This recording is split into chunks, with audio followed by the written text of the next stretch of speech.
Recording stopped.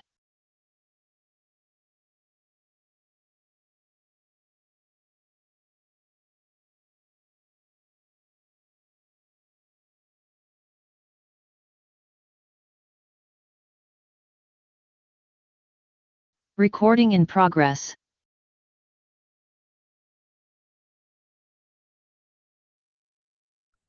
Assalamu alaikum.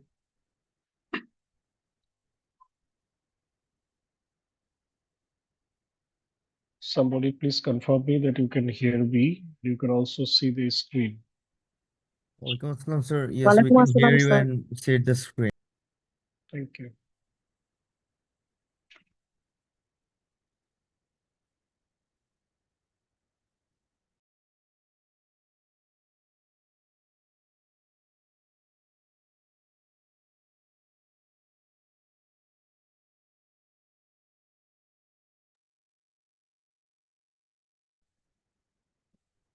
আমরা গতদিন audit report নিয়ে কথা বলছিলাম যে অডিট রিপোর্টের ফর্মস কেমন হয়, অডিট রিপোর্ট দেখতে কেমন, অডিট রিপোর্ট কোন কোন স্ট্যান্ডার্ডকে অ্যাকুমুলেশন করে একটা অডিট রিপোর্ট তৈরি হয়।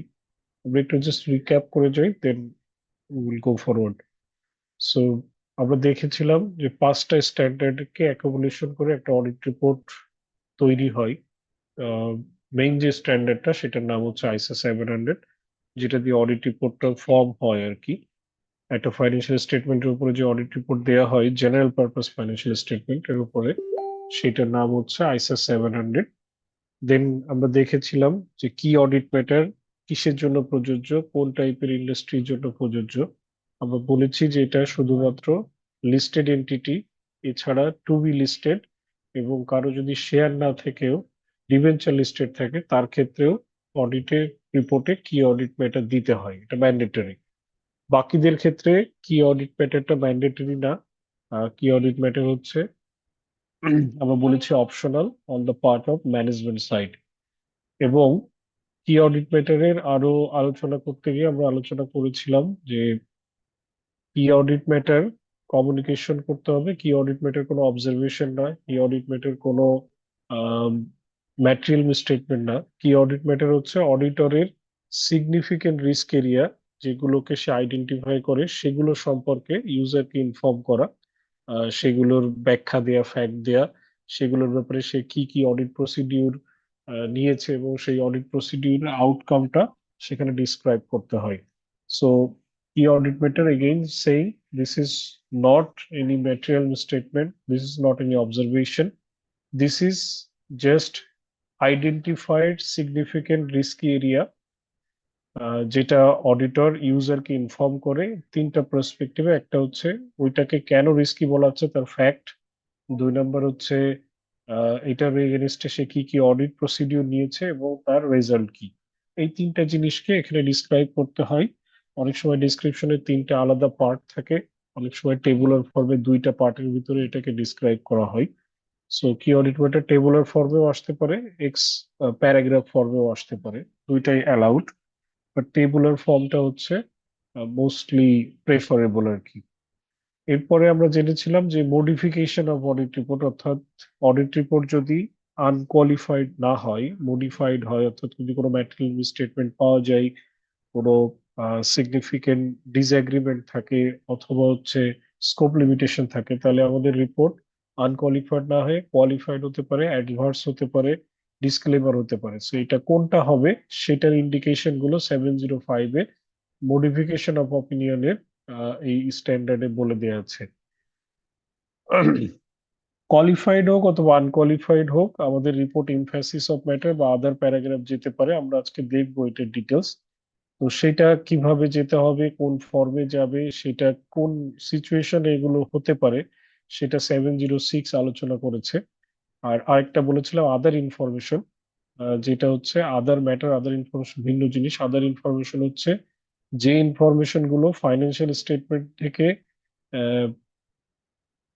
নিয়ে অন্য কোনো রিপোর্ট তৈরি হয়, যেটা ম্যানেজমেন্ট তৈরি করতে পারে, so to say annual report, তাহলে সেই রিপোর্টে যে ফ্যাক্টস ফিগার গুলো প্রেজেন্টেশন করা হচ্ছে সেখানে কোনো ডিস্টরশন আছে কিনা, in relation to the financial statement, তাহলে সেটা নিয়ে কোনো রিপোর্ট যদি থাকে তাহলে অডিটরকে সেটা আদার ইনফরমেশনের আকারে রিপোর্ট করতে হয়। আমরা এটাও দেখেছিলাম যে কি অডিট ম্যাটার কিভাবে দেওয়া হয়। আমরা বলেছিলাম 2টা থেকে 3টা, 5টা থেকে 6টা সর্বোচ্চ কি অডিট ম্যাটার থাকতে পারে। অডিটরের নাম ডিসক্লোজার নিয়ে আমরা আলোচনা করেছি। আম, এটা আলোচনা হয়েছিল ইম্প্যাসিভ ম্যাটার গোয়িং কনসার্নের পার্সপেক্টিভ, আমরা গোয়িং কনসার্ন নিয়ে আলোচনা করেছিলাম। আমরা এবার আসি যে একটা অপিনিয়ন ফর্ম করতে গেলে কি কি বিষয় মাথায় রাখতে হয়। প্রথমত মাথায় রাখতে হয় অ্যাপ্লিকেবল ফাইন্যান্সিয়াল রিপোর্টিং ফ্রেমওয়ার্ক কি। আমাদের দেশের ক্ষেত্রে কোম্পানি নিয়ে আমরা যেহেতু কথা বলছি বা আমরা কোম্পানির পার্সপেক্টিভে সব চিন্তা ভাবনা করছি, সো কোম্পানির পার্সপেক্টিভে এখানে অ্যাপ্লিকেবল ফ্রেমওয়ার্ক একটাই, সেটা হচ্ছে আইএস অথবা আইএফআরএস, অর্থাৎ ইন্টারন্যাশনাল অ্যাকাউন্টিং স্ট্যান্ডার্ড অথবা so to say international financial reporting standard. এইটাই হচ্ছে অ্যাপ্লিকেবল ফ্রেমওয়ার্ক। সো ম্যানেজমেন্ট এই ফ্রেমওয়ার্ক দিয়েই ফাইন্যান্সিয়াল স্টেটমেন্ট তৈরি করবে এবং অডিটর যখন জাজ করবে তখন এই ফ্রেমওয়ার্ক দিয়েই সেটাকে জাজ করবে। 2 নম্বর হচ্ছে sufficient appropriate audit evidence obtained হয়েছে কিনা। আমি একটা অপিনিয়ন ফর্ম করব, সেই অপিনিয়ন ফর্ম করার জন্য আমার সাফিসিয়েন্ট অ্যাপ্রোপ্রিয়েট অডিট এভিডেন্স আমার পার্সপেক্টিভে আমি অবটেন করতে পেরেছি কিনা সেটা ভেরিফাই করা অথবা সেটাকে জাজমেন্টালি কনফার্ম করা।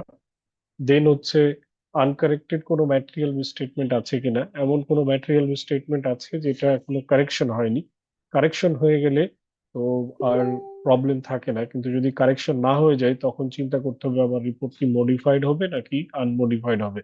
ম্যাটেরিয়াল মিসস্টেটমেন্ট যদি আম, থেকে যায় তাহলে রিপোর্ট মডিফিকেশন হতে পারে, মডিফিকেশনের ফর্মটা কি হবে সেটা আমাদের তখন কনসিডার করতে হবে। নেক্সট স্লাইডে আমরা দেখবো আবার, যেটা আমরা আগেও দেখেছিলাম কোন সিচুয়েশনের ক্ষেত্রে কোন অডিট রিপোর্টটা হয়। Obtain reasonable assurance from material misstatement, material misstatement থেকে রিজনেবল অ্যাসুরেন্স নেওয়া। যদি কোনো ম্যাটেরিয়াল মিসস্টেটমেন্ট পাওয়া যায় তাহলে সেই ম্যাটেরিয়াল মিসস্টেটমেন্ট থেকেও রিজনেবল অ্যাসুরেন্স নেওয়া যে হচ্ছে সেটা ঠিক আছে না ভুল আছে। সো কেন রিজনেবল অ্যাসুরেন্স সেটা আমরা আগের কোর্সে পড়েছি। অডিট কখনো অ্যাবসলিউট অ্যাসুরেন্স দিতে পারে না। সেটার কয়েকটা কারণ হচ্ছে, একটা কারণ যেহেতু স্যাম্পলিং ভিত্তিতে অডিট করা হয়, আর audit is not 100% audit. So যেহেতু 100% অডিট না, তো সেটার কারণে এখানে অ্যাবসলিউট অ্যাসুরেন্স কখনো দেওয়া যায় না। এছাড়া কিছু ইনহেরেন্ট লিমিটেশন থাকে, যে লিমিটেশনের কারণে আপনি সব সময় ফ্রড হলেও ইরর হলেও সবকিছু আনভেল করতে পারবেন না। স্যাম্পলিং একটা ফ্যাক্টর তো আছে, ইনহেরেন্ট লিমিটেশনের ফ্যাক্টর আছে। সো যার কারণে আপনাকে যে অ্যাসুরেন্সটা অবটেইন করতে হবে, অ্যাসুরেন্স অলওয়েজ রিজনেবল অ্যাসুরেন্স, কখনোই অ্যাবসলিউট অ্যাসুরেন্স হওয়ার কোনো পসিবিলিটি নাই। অডিট রিপোর্টের টাইপ কেমন হয়? একটা টাইপ হয় হচ্ছে স্ট্যান্ডার্ড আনকোয়ালিফাইড রিপোর্ট, যেটাকে সো টু সে ক্লিন রিপোর্টও বলা হয়। বাট ক্লিন রিপোর্ট অপিনিয়ন ফর্মে কোনো অপিনিয়ন স্ট্যান্ডার্ডের ভাষায় নাই, এটা আনকোয়ালিফাইডই বলা হয়। এছাড়া হতে পারে unqualified with explanatory paragraph or modified অর্নিং emphasis of paragraph দিয়ে যদি আনকোয়ালিফাইড দেওয়া হয়। আর এরপরে কোয়ালিফাইড অ্যাডভার্স অর ডিসক্লেমার যে কোনোটা হতে পারে। সো দেখেন প্রত্যেকটার পাশে কিন্তু স্ট্যান্ডার্ড বলে দেওয়া আছে, কোন স্ট্যান্ডার্ড অনুযায়ী আমার কোন রিপোর্টটা হয়। কোয়ালিফাইড অ্যাডভার্স ডিসক্লেমার 705 অনুযায়ী হয়। এমফাসিস অফ ম্যাটার বা আদার যদি কোনো ম্যাটার দেওয়া হয় এটা 706 অনুযায়ী যে হয়। আর নর্মাল আমরা যে রিপোর্টটা দেখি অডিট রিপোর্ট, সেটা 700 অনুযায়ী হয়। এখন কোশ্চেন হচ্ছে অডিটর কি তার রিপোর্ট দেওয়ার জন্য সে নিজে ইচ্ছা করলে রিপোর্ট সঙ্গে সঙ্গে দিয়ে দিতে পারে কিনা? এটা হচ্ছে উত্তর হচ্ছে না। অডিটরকে রিপোর্ট দিতে গেলে তার রিপোর্টের আগে ড্রাফট শেয়ার করতে হয়। কাদের কাছে? Those charge with the governance এর কাছে, তার কাছে শেয়ার করতে হয়, তাদের কাছ থেকে কনকারেন্ট সিক করতে হয় তারা এটাতে অ্যাগ্রি কিনা। আপনি যে রিপোর্টটা দিবেন সেটা যে রিপোর্টই হোক না কেন, কোয়ালিফাইড অ্যাডভার্স ডিসক্লেমার যে ফর্মেই হোক না কেন, উইথ ইমপ্যাসিস উইদাউট ইমপ্যাসিস যে ফর্মেই থাক, তো সেই ফর্মে থাকুক না কেন, এটা আগে those charge with the governance অথবা বোর্ড বা বোর্ডের সাব কমিটির কাছে শেয়ার করতে হয়। শেয়ার করার পরে সিক দেয়ার কনকারেন্ট, তাদের কনকারেন্ট সিক করতে হয় যে তারা অ্যাগ্রি কিনা। যারা যদি অ্যাগ্রি থাকে ডিসঅ্যাগ্রি থাকে, যে অপশনই থাক না কেন তাদেরকে রিজনেবল টাইম দিতে হবে যে তাদের কাছ থেকে শোনার জন্য, opportunity to provide further information. ধরেন আপনি কোনো ম্যাটেরিয়াল স্টেটমেন্ট দিয়ে অপিনিয়ন দিলেন ড্রাফটে, সো দেওয়ার পরে তারা বললো তারা এটাকে কারেকশন করে দিবে, so they have to give the chance to correct it, or any explanation further যদি তারা দিতে চায় তাহলে সেই এক্সপ্লেনেশন নেওয়ার জন্য you have to give them sufficient opportunity to give further information to be provided. সো সেটা যদি তারা দিতে পারে দেন সেটা অনুযায়ী রিপোর্ট চেঞ্জ হবে। তাহলে আমরা বুঝলাম যে একটা রিপোর্ট আপনি চাইলেই ইচ্ছা করে দিয়ে দিতে পারবেন না। তো প্রথম কাজ হচ্ছে আপনাকে রিপোর্টটা নিয়ে দোষ charge with governance K notice দিতে হবে, অর্থাৎ তাদের কাছে এটা প্লেস করতে হবে। দেন সিক দেয়ার কনকারেন্ট, অর্থাৎ তাদের এগ্রিমেন্ট, অর্থাৎ তাদের তাদের আহ, কোনো সে আছে কিনা, or is like they are agree with it, এই প্রপোজিশনটাকে কনফার্ম করতে হবে। যদি তাদের কোনো সে থাকে তাহলে সেটা শোনার জন্য তাদেরকে অপরচুনিটি দিতে হবে আর কি। অডিট রিপোর্ট কয় টাইপের হয় সেটা আমরা অলরেডি জানি। Generally 4 type. আনকোয়ালিফাইড, যেখানে লেখা হয় যে present fairly, financial statement fairly present হয়েছে। কোয়ালিফাইড অপিনিয়নের ক্ষেত্রে লেখা হয় except for the effect, particular কোনো ম্যাটার, এই ইফেক্ট বাদে বাকি ফাইন্যান্সিয়াল স্টেটমেন্ট ঠিক আছে। যে ম্যাটারে কোয়ালিফাইড দেওয়া হয় ওইটা বাদে বাকি ফাইন্যান্সিয়াল স্টেটমেন্ট প্রেজেন্টেড ফেয়ারলি, এভাবে ওয়ার্ডিংটা থাকে। যখন অ্যাডভার্স অপিনিয়ন থাকে তখন লেখা হয় যে financial statement dos not present fairly. এটা কখন, যখন আনসার্টেনিটি অর ডিসঅ্যাগ্রিমেন্টটা সো পারভেসিভ হয় তখন লেখা হয় যে প্রেজেন্ট ফেয়ারলি আর হচ্ছে না। অর্থাৎ কোয়ালিফাইড এবং আনকোয়ালিফাইড দুইটা ক্ষেত্রেই প্রেজেন্ট ফেয়ারলি লেখা হয়। আনকোয়ালিফাইডে present fairly as a whole, কোয়ালিফাইডে এক্সেপ্ট যে ম্যাটার সম্পর্কে কোয়ালিফাইড অপিনিয়ন দিয়েছে ওই ম্যাটার বাদে বাকি ফাইন্যান্সিয়াল স্টেটমেন্ট প্রেজেন্ট ফেয়ারলি আছে সেটা বলা হয়। অ্যাডভার্স অপিনিয়নের ক্ষেত্রে বলা হয় ফাইন্যান্সিয়াল স্টেটমেন্ট প্রেজেন্ট ফেয়ারলি হয়নি।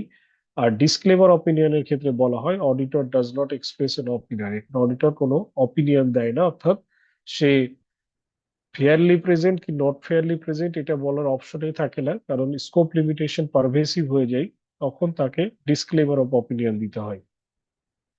আমরা এই স্লাইডটা এর আগেও দেখেছি, তারপরেও আরেকবার একটু দেখে নিই। যেখানে বলা হচ্ছে যে কখন কোন রিপোর্ট দেওয়া হবে। একটা হচ্ছে ফাইন্যান্সিয়াল স্টেটমেন্ট ম্যাটেরিয়ালি মিসস্টেটেড আছে, ম্যাটারটা যদি ম্যাটেরিয়াল হয় আর কিন্তু পারভেসিভ না হয়, অর্থাৎ সো পারভেসিভ মানে ইফেক্টটা অনেক বেশি বড় না হয়, তাহলে সেক্ষেত্রে কোয়ালিফাইড। কিন্তু ম্যাটেরিয়াল হয় সাথে যদি পারভেসিভ হয় তাহলে সেক্ষেত্রে অ্যাডভার্স অপিনিয়ন দিতে হবে। Inability to obtain sufficient appropriate audit evidence, আপনি sufficient appropriate audit evidence collect করতে পারেন নাই।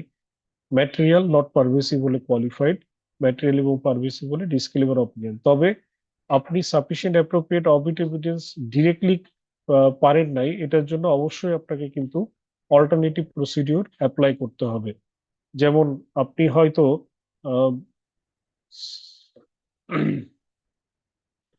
কাস্টমারকে সার্কুলেশন দিবেন, অর্থাৎ ব্যালেন্স কনফার্ম করবেন রিসিভেবল, কিন্তু আপনি ব্যালেন্স কনফার্মেশনের রিকোয়েস্ট পাঠাতে পারেন নাই কোনো কারণে। এটার মানেই কিন্তু এটা না যে আপনার স্কোপ লিমিটেশন হয়েছে, অর্থাৎ আপনি সাফিসিয়েন্ট অ্যাপ্রোপ্রিয়েট এভিডেন্স কালেক্ট করতে পারেন নাই, আপনি রিপোর্ট ম্যাটেরিয়াল অথবা পারভেসিভ সেন্সে কোয়ালিফাইড অথবা ডিসক্লেমার দিয়ে দিন। আপনাকে অল্টারনেটিভ প্রসিডিওর অ্যাপ্লাই করতে হবে, অর্থাৎ অন্য কোনো উপায়ে ইনভয়েস থেকে ট্রেস আউট করে পরবর্তীতে পেমেন্ট আসছে কিনা সেভাবেও আপনি এই অল্টারনেটিভ প্রসিডিওরে এভিডেন্স কালেক্ট করতে পারেন আর কি।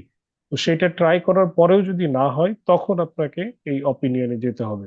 তাহলে আমরা যেটা দেখলাম, রিপোর্ট কোয়ালিফাইড দুই সেন্সে হয়। একটা সেন্স ম্যাটেরিয়াল মিসস্টেটমেন্ট, আর একটা যদি সাফিসিয়েন্ট অ্যাপ্রোপ্রিয়েট এভিডেন্স না পাওয়া যায় অর্থাৎ স্কোপ লিমিটেশন হয়।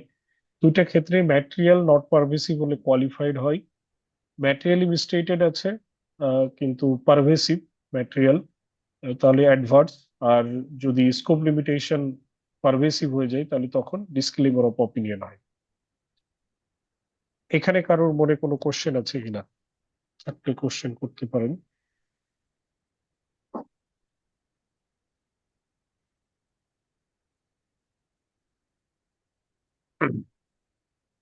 ওকে, এছাড়া অডিটরের অ্যাটেনশন ড্র করার জন্য যেটা আমরা গতদিন দেখছিলাম যে এমফ্যাসিস অফ ম্যাটার দেওয়া হয়, আহ, যে ইনফরমেশনটা ম্যাটেরিয়ালি মিসস্টেটেড না, আমার ডিরেক্ট কোনো ডিসঅ্যাগ্রিমেন্ট নাই, কিন্তু আমি চাচ্ছি ইউজার এই ইনফরমেশনটা সামহাও ফাইন্যান্সিয়াল স্টেটমেন্টে ডিসক্লোজ করা আছে, যেমন আমরা জিপির ক্ষেত্রে দেখেছিলাম বিটিআরসি এর কেসের কথা।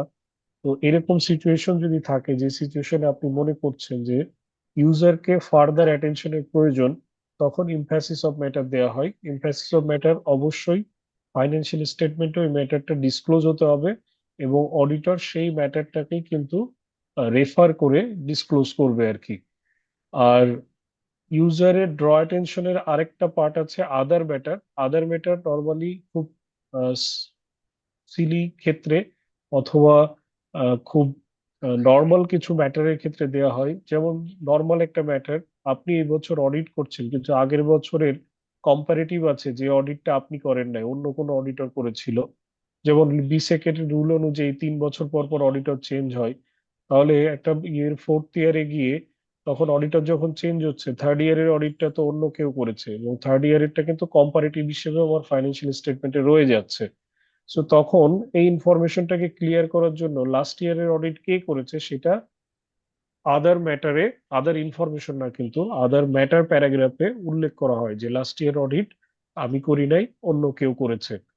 এরকম কিছু ম্যাটার আছে, আরো কিছু সিলি সিলি কিছু ম্যাটার আছে যে ম্যাটার গুলো আদার ম্যাটারে যায়। বাট ফাইন্যান্সিয়াল স্টেটমেন্ট রিলেটেড কোনো ম্যাটার, যে ম্যাটার হচ্ছে আপনি অলরেডি ফাইন্যান্সিয়াল স্টেটমেন্টে ডিসক্লোজ করা আছে, যেটা আপনি চাচ্ছেন ইউজারের ফার্দার অ্যাটেনশনের জন্য, সেক্ষেত্রে ইমফ্যাসিস অফ ম্যাটার হতে হয়। ওয়ার্ডিং শুনলেই বোঝা যাচ্ছে একটাকে ইমফ্যাসিস করা হচ্ছে, আরেকটাকে আদার ম্যাটার আকারে অ্যাটেনশনে নেওয়া হচ্ছে। তো নর্মালি আদার ম্যাটারে দেখবেন উম, যে লাস্ট ইয়ারের অডিটর কে ছিল, সেই যদি এটা যিনি অডিট করছেন তার জন্য ফার্স্ট ইয়ার হয়, তাহলে লাস্ট ইয়ারের অডিটর কে ছিল সেই ইনফরমেশনটা ওখানে ডিসক্লোজ করা হয়। এমফাসিস অফ ম্যাটার এটা অপিনিয়নকে মডিফাই করে না। আমরা আগেও বলেছি এটা অপিনিয়নের সাথে কোনো সম্পর্ক নেই। ইভেন দো এটা ক্যামও ডিটারমাইন করে না যে এমফাসিস অফ ম্যাটার থাকলে সেটা ক্যাম হতে হবে। এটা ফার্দার ক্যামের সাথে রিলেটেড হতে পারে, কিন্তু ক্যাম হতেই হবে, যে এমফাসিস অফ ম্যাটারটা ক্যামে যেতে হবে কি অডিট ম্যাটার হতে হবে, দ্যাটস নট নেসেসারি। তবে এমফাসিস অফ ম্যাটার হলে ক্যাম হতে পারে, অপিনিয়ন মডিফিকেশন হওয়ার পসিবিলিটি নাই, কিন্তু ক্যাম হতে পারে, নাও হতে পারে। কিন্তু এটাকে বলা যাবে না যে এমফাসিস অফ ম্যাটার একটা অপিনিয়ন বা একটা ক্যাবের সাবস্টিটিউট, এটা সবসময় আলাদাভাবে ইনক্লুড হতে হবে। Specific requirements to introduce emphasis of matter. Emphasis of matter দেওয়ার জন্য আহ, এমন কোনো কিছুকে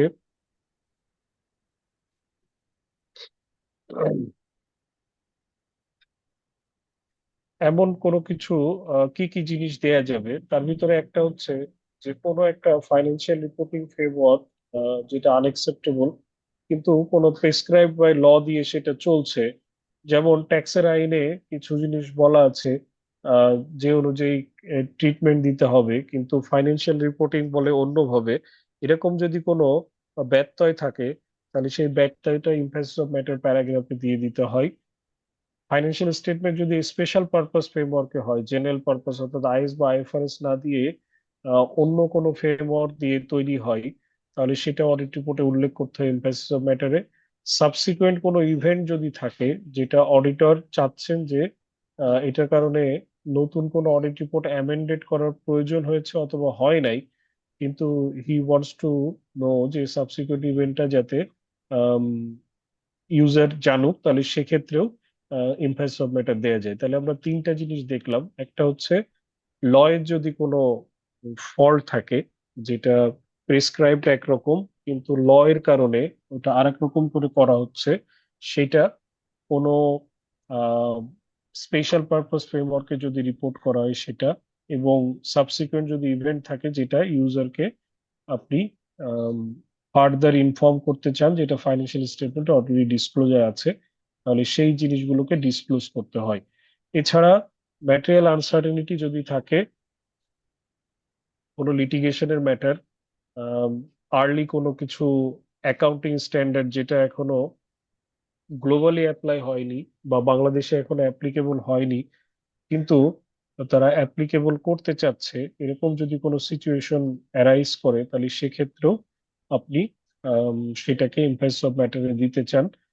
মেজর কোনো ক্যাটাস্ট্রফিকের কারণে সিগনিফিকেন্ট কোনো ফাইন্যান্সিয়াল পজিশনে ইম্প্যাক্ট হয়েছে, তাহলে সেই ইম্প্যাক্টটা গোয়িং কনসার্নে ইম্প্যাক্ট হতে পারে। এরকম কোনো সিনারিও থাকলে সেটাকেও ইম্প্যাক্টস অফ ম্যাটার হিসেবে ডিসক্লোজ করা যায়। কিন্তু এটা মাথায় রাখতে হবে, ইম্প্যাক্টস অফ ম্যাটার হলে কিন্তু সেই ম্যাটারটা অবশ্যই ম্যানেজমেন্ট ফাইন্যান্সিয়াল স্টেটমেন্টের নোটে কোথাও ডিসক্রাইব করতে হবে। অডিটরের কাজ হচ্ছে ওই ডেসক্রিপশনটাকে রেফার করে ফার্দার ইনফরমেশন দেয়া। অবশ্যই আবারও বলতেছি, আদার ম্যাটার আর ইম্প্যাক্টস অফ ম্যাটারের ভিতরে তফাৎ হচ্ছে, আদার ম্যাটারেরটা ফাইন্যান্সিয়াল স্টেটমেন্টে কোথাও ডিসক্লোজার না থাকলেও চলবে, কিন্তু ইম্প্যাক্টস অফ ম্যাটারের ক্ষেত্রে এইটা অবশ্যই ফাইন্যান্সিয়াল স্টেটমেন্টে কোথাও না কোথাও এটার ডেসক্রিপশন ফর্মে ডিসক্রাইব থাকতে হবে, যেটাকে অডিটর রেফার করবে আর কি, for further reading or further reference. Other matter already বলে দিয়েছি যে কোনটা আদার ম্যাটারে সাধারণত যায়, তবে আদার ম্যাটারের ক্ষেত্রে একটা জিনিস উল্লেখ মানে মাথায় রাখতে হবে, কোনো ল যদি আদার ম্যাটার দিতে প্রহিবিট করে তাহলে সেটা দেয়া যাবে না। আর অলরেডি যদি যে ম্যাটারটা আমি আদার ম্যাটারে দিতে যাচ্ছি সেটা যদি ক্যামে অ্যাপ্লাই হয়ে থাকে, যাদের জন্য ক্যাম অ্যাপ্লাই আছে, তাহলে এটা আদার ম্যাটারে আর দেয়া যাবে না। একটা হচ্ছে আদার ম্যাটার দিতে ল প্রহিবিট করেছে, যে ল কোনো কারণে কোনো ইনফরমেশন ওখানে দিতে কোনো ল প্রহিবিটেড করেছে, তাহলে সেটা দেয়া যাবে না। আর 2 নম্বর হচ্ছে, অলরেডি যদি সেম ইনফরমেশন ক্যামে থেকে থাকে তাহলে আবার আদার ম্যাটারে দেয়া যাবে না। অডিটরের responsibility relating to other information, আমরা আগের দিনও বলেছিলাম যে এনটিটির অ্যানুয়াল রিপোর্টকে সাধারণত বা ডিরেক্টরস রিপোর্টকে আদার ইনফরমেশন বলা হয়। তো আদার ইনফরমেশনে দুটো ইনফরমেশনই চেক করা হয়, একটা হচ্ছে ফাইন্যান্সিয়াল ইনফরমেশনের সাথে কোনো ডিসঅ্যালাইনমেন্ট আছে কিনা, একটা ফাইন্যান্সিয়াল ইনফরমেশন ও ফাইন্যান্সিয়াল ফ্যাক্ট যেটা ফাইন্যান্সিয়াল স্টেটমেন্টে ডিসক্লোজ করা আছে, আর আপনি যেটা, যেমন ধরেন ফাইন্যান্সিয়াল স্টেটমেন্ট ডিসক্লোজ করা হচ্ছে ম্যানেজমেন্ট এই বা কোম্পানি এই বছর কোনো একটা পার্সপেক্টিভে ফাইন খেয়েছে কোনো অথরিটির কাছ থেকে, অথচ আপনি অ্যানুয়াল রিপোর্টে উল্লেখ করছেন যে ম্যানেজমেন্ট সকল ল অ্যাভয়েড ছিল এবং সে কোনো ল এর ক্ষেত্রে কোনো ডিসএগ্রিমেন্ট বা ডিসিপ্লিনারি অ্যাকশন বা কোনো নন কমপ্লায়েন্স তার ছিল না। সো দুইটা ইনফরমেশন কিন্তু কন্ট্রাডিক্টরি। এমন ইনফরমেশন যদি থাকে সেক্ষেত্রে কিন্তু অডিটরের দায়িত্ব আছে আদার ইনফরমেশনে সেই ইনফরমেশনটাকে তুলে দেয়া আর কি, যে ইনফরমেশনের ইনকনসিস্টেন্সি আছে ফাইন্যান্সিয়াল স্টেটমেন্টের সাথে। অর্থাৎ এখানে কিন্তু ফাইন্যান্সিয়াল নন ফাইন্যান্সিয়াল দুটো ফ্যাক্টরই কাজ করবে। অর্থাৎ আপনি যেমন ফাইন্যান্সিয়াল ইনফরমেশন চেক করবেন, একই সাথে নন ফাইন্যান্সিয়াল ইনফরমেশন, যেমন আপনি বলছেন যে আপনার কোনো লিটিগেশন ছিল না, অথচ আপনার ফাইন্যান্সিয়াল স্টেটমেন্ট বলছে যে আপনি অলরেডি ফাইন পে করেছেন, তাহলে এখানে কিন্তু ফাইন্যান্সিয়াল নন ফাইন্যান্সিয়াল দুটো ইনফরমেশনের ভিতরেই একটা কন্ট্রাডিক্টরি ফ্যাক্টর আছে। এরকম যদি ফ্যাক্টর থেকে থাকে তাহলে এটা অডিটরের দায়িত্ব হচ্ছে যে সে এই ইনফরমেশনটা আদার ইনফরমেশনের ভিতরে উল্লেখ করবে, আদার ম্যাটার না কিন্তু আদার ইনফরমেশনে।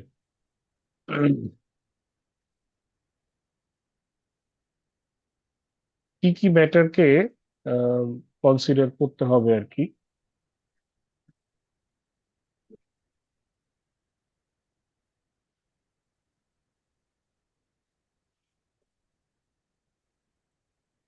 একটা হচ্ছে there is material inconsistency between other information and FS, যদি কোনো থেকে থাকে, whether there is material inconsistency between other information and auditor knowledge obtained during course of audit। একটা হচ্ছে এফএস এর সাথে ডিরেক্টলি কোনো রিলেশন আছে কিনা।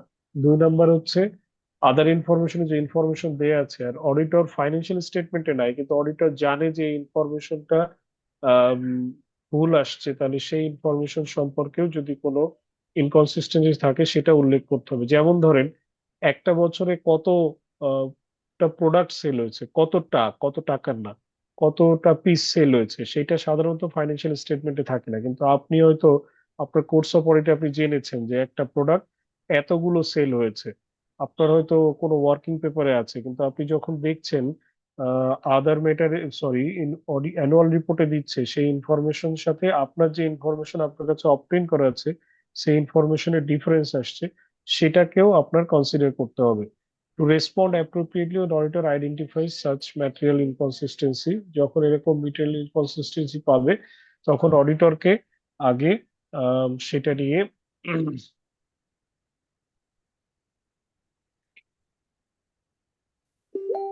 সরি সেটাকে আগে ইনকনসিস্টেন্সি প্রপার অথরিটিকে জানাতে হবে।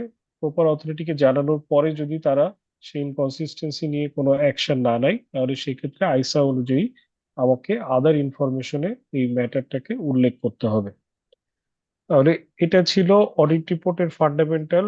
কারোর মনে যদি অডিট রিপোর্ট নিয়ে কোনো কোশ্চেন থেকে থাকে please do ask.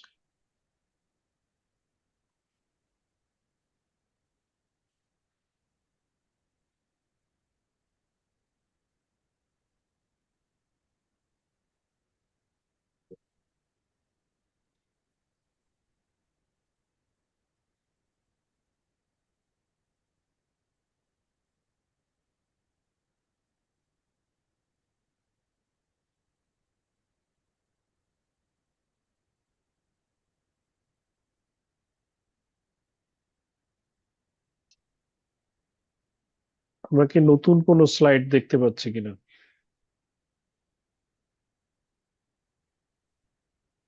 G sir, দেখতে পাচ্ছেন। ওকে, আমরা একটা কেস দেখবো এখন। অডিট রিপোর্ট কিভাবে একটা প্রসপেক্টিভ থেকে কোন ফর্মের অডিট রিপোর্ট হতে পারে। যদি 4-5 ধরনের ইস্যু অ্যারাইজ হয় তাহলে সবগুলোকে অ্যাকুমুলেশন করে আমার অডিট রিপোর্টটা কি হবে, আমরা সেই প্রসপেক্টিভটা দেখবো। সো এখানে একটা এন্টিটির নাম দেয়া আছে গ্রিন আর্থ লিমিটেড, ইন্ডাস্ট্রি হচ্ছে রিনিউয়েবল এনার্জি, রিপোর্টিং ফ্রেমওয়ার্ক হচ্ছে আইএফআরএস, অডিট ফার্মের নাম গ্লোবাল অডিটরস এলএলপি, ইয়ার এন্ড হচ্ছে 31 ডিসেম্বর 2023, যার রেভিনিউ আছে 50 মিলিয়ন ইউএসডি আর অ্যাসেট আছে হচ্ছে 100 মিলিয়ন ইউএসডি। সো এখন এই একটা কোম্পানির ব্যাকগ্রাউন্ড, এই ব্যাকগ্রাউন্ডে যখন অডিট হয়েছে তখন অডিটরের কিছু কি এরিয়া আইডেন্টিফাই হয়েছে। এখানে মোট 5টা কি এরিয়ার আইডেন্টিফিকেশন হয়েছে। একটা হচ্ছে সে ম্যাটেরিয়াল মিসস্টেটমেন্ট হয়েছে ইন রেভিনিউ রিকগনিশনে। Company recognize revenue upfront for long term contracts contra to IFRS 15। Impact হচ্ছে over statement of revenue by 5 million material but not পারভেসিভ।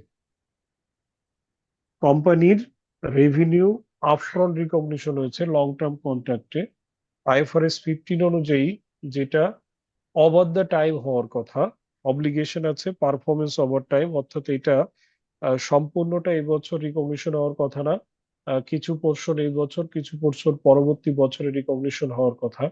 তো এরকম একটা রেভিনিউ রিকগনিশন হয়েছে, যে রেভিনিউ রিকগনিশনের কারণে 5 মিলিয়ন ওভার স্টেটেড হয়েছে আর কি রেভিনিউ। এখন কেউ আমাকে বলবেন এই 5 মিলিয়ন কি আমার ম্যাটেরিয়াল হয়?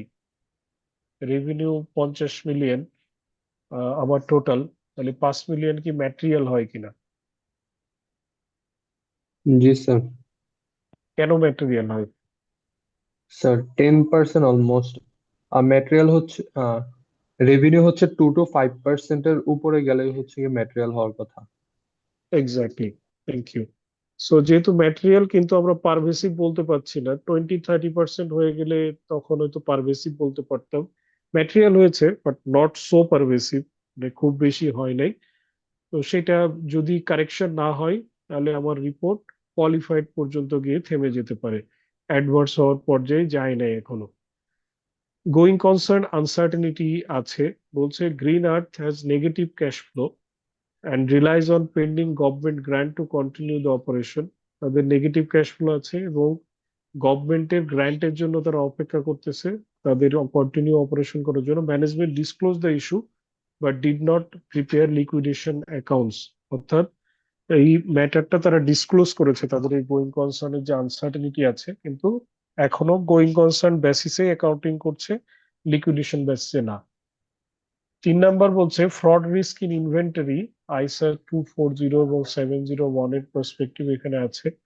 যে ওয়্যার হাউস ম্যানেজার ওয়ার কট ইনফ্লেটিং ইনভেন্টরি কাউন্টস, ইনভেন্টরি কাউন্টিং এর সময় পাওয়া গেছে যে সে ইনভেন্টরি ইনফ্লেট করেছে আর কি, কাউন্টিং ইনফ্লেট করেছে, not অ্যামাউন্টে। The auditor perform extended procedure to verify the inventory. Auditor পরবর্তীতে এটার জন্য extended procedure নিয়েছে to verify the inventory. Scope limitation আছে. Foreign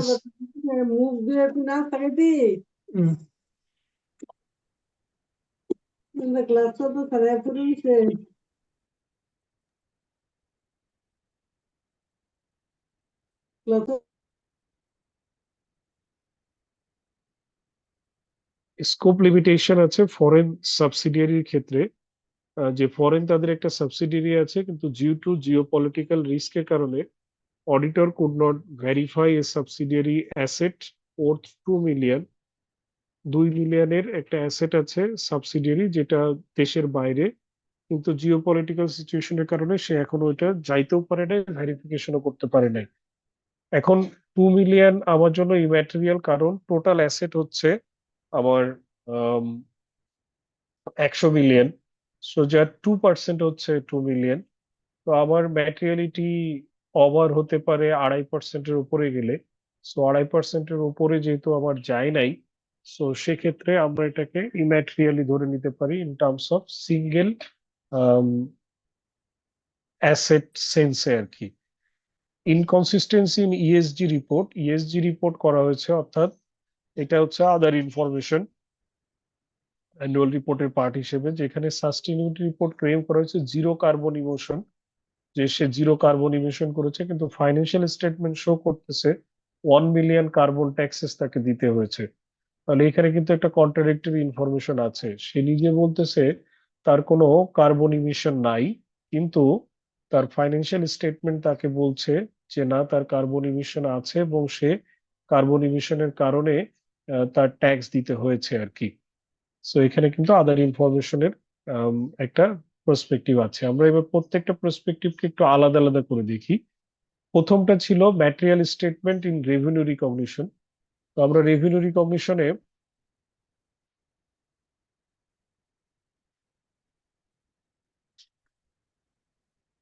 জাস্ট এ মিনিট,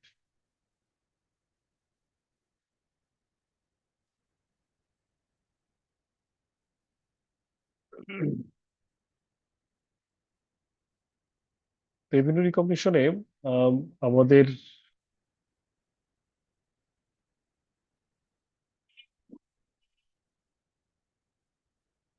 বলা ছিল যে 5 মিলিয়ন আপফ্রন্ট রেভিনিউ রিকগনিশন হয়েছে to a 5 year solar panel maintenance contract.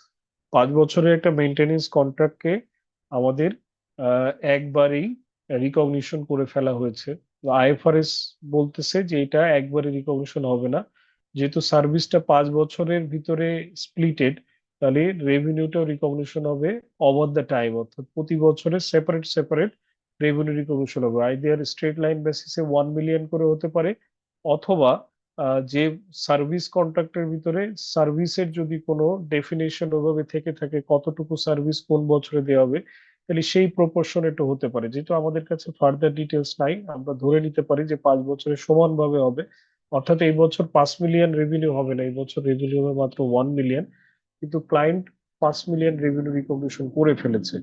তাহলে আমাদেরকে কি করতে হবে? অডিট প্রসিডিউর ফার্দার পারফর্ম করতে হবে, হচ্ছে যে আইডেন্টিফাই করতে হবে যে পারফরমেন্স অব্লিগেশন কি, স্যাম্পল ইনভয়েস এবং ডেলিভারি রেকর্ড চেক করতে হবে যে এই বছর যে ইনভয়েস দেয়া হয়েছে এবং সে যে পারফরমেন্স করেছে কন্ট্রাক্ট, সেই কন্ট্রাক্টের সার্ভিস ডেলিভারির রেকর্ড গুলো দেখতে হবে। রিক্যালকুলেট করতে হবে revenue recognition usual percentage of completion method অনুযায়ী।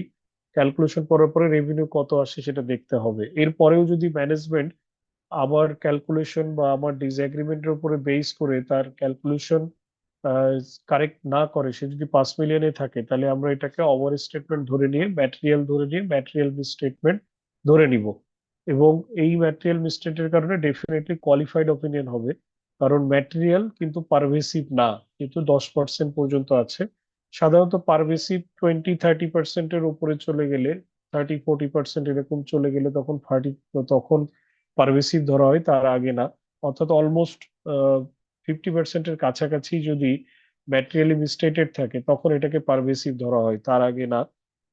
এইটুকু মাথায় রাখলে হবে যে 50%-এর কাছাকাছি হয়ে গেলে পারভেসিভ, 50%-এর নিচে থাকলে সেটাকে সাধারণত পারভেসিভ ধরা হয় না। সো যেহেতু পারভেসিভ না, সেহেতু অ্যাডভার্স হবে না, কোয়ালিফাইড অপিনিয়ন হবে। এবং এটা ওই except for the effect described in the basis for opinion দিয়ে শুরু হবে, শুরুয়ে বলা হবে যে বাকি জিনিসগুলো প্রেজেন্ট ফেয়ারলি আছে, শুধু এই মেটারটা বাদে। এবং এখানে নিচে লেখা আছে, দেখেন যে কিভাবে কতটুকু কিভাবে একটা বেসিস ফর অপিনিয়ন লিখতে হয়। যেমন এখানে লেখা আছে, as explain in note 5, company recognize revenue upfront for long-term contracts. Under IFRS 15, revenue should be recognized over time. Had it been correction been made, revenue would decrease by 5 million এবং retained earnings হচ্ছে 3.5 million decrease করতো net of tax. So সেইটা tax 30% ধরে ওখানে বাদ দেওয়া হয়েছে, যে রিটেন আর্নিংস এত% ডিক্রিজ হতো আর কি, যেহেতু এখন বেড়ে আছে আর কি। সো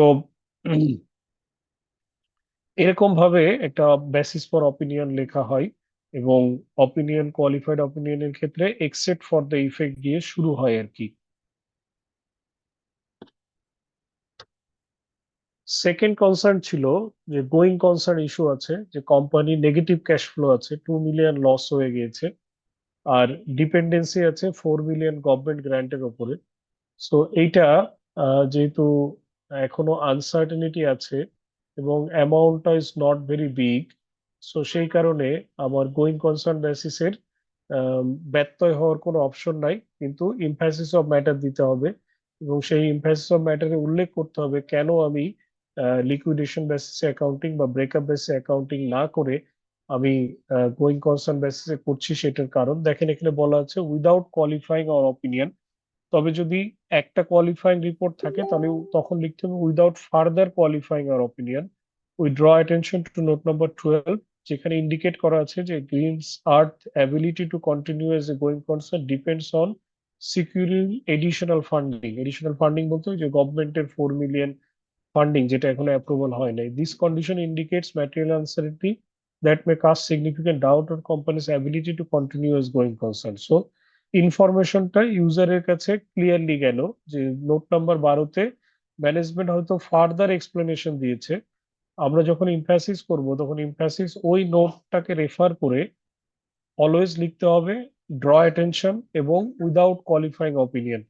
এই ম্যাটার দিয়ে কিন্তু ওই অপিনিয়ন কোয়ালিফাইড হচ্ছে না। কিন্তু অলরেডি যদি ম্যাটার কোয়ালিফাইড থাকে অন্য কোনো কারণে, যেমন এটার ক্ষেত্রে আছে রেভিনিউর কারণে ম্যাটার কোয়ালিফাইড হবে, তখন লিখতে হবে উইদাউট ফার্দার কোয়ালিফাইং আর অপিনিয়ন। শুধু কোয়ালিফাইং না, উইদাউট ফার্দার, মানে অলরেডি তো কোয়ালিফাই করা হয়েছে, আর কোয়ালিফিকেশন দেয়া হচ্ছে না, কোয়ালিফিকেশন পয়েন্ট আর অ্যাড হচ্ছে না। আর এখানে অবশ্যই নোটের রেফারেন্স থাকতে হবে। বেসিস ফর কোয়ালিফিকেশনের ক্ষেত্রে নোটের রেফারেন্স না থাকলেও চলবে, কিন্তু এটার ক্ষেত্রে অবশ্যই নোটের রেফারেন্স থাকতে হবে।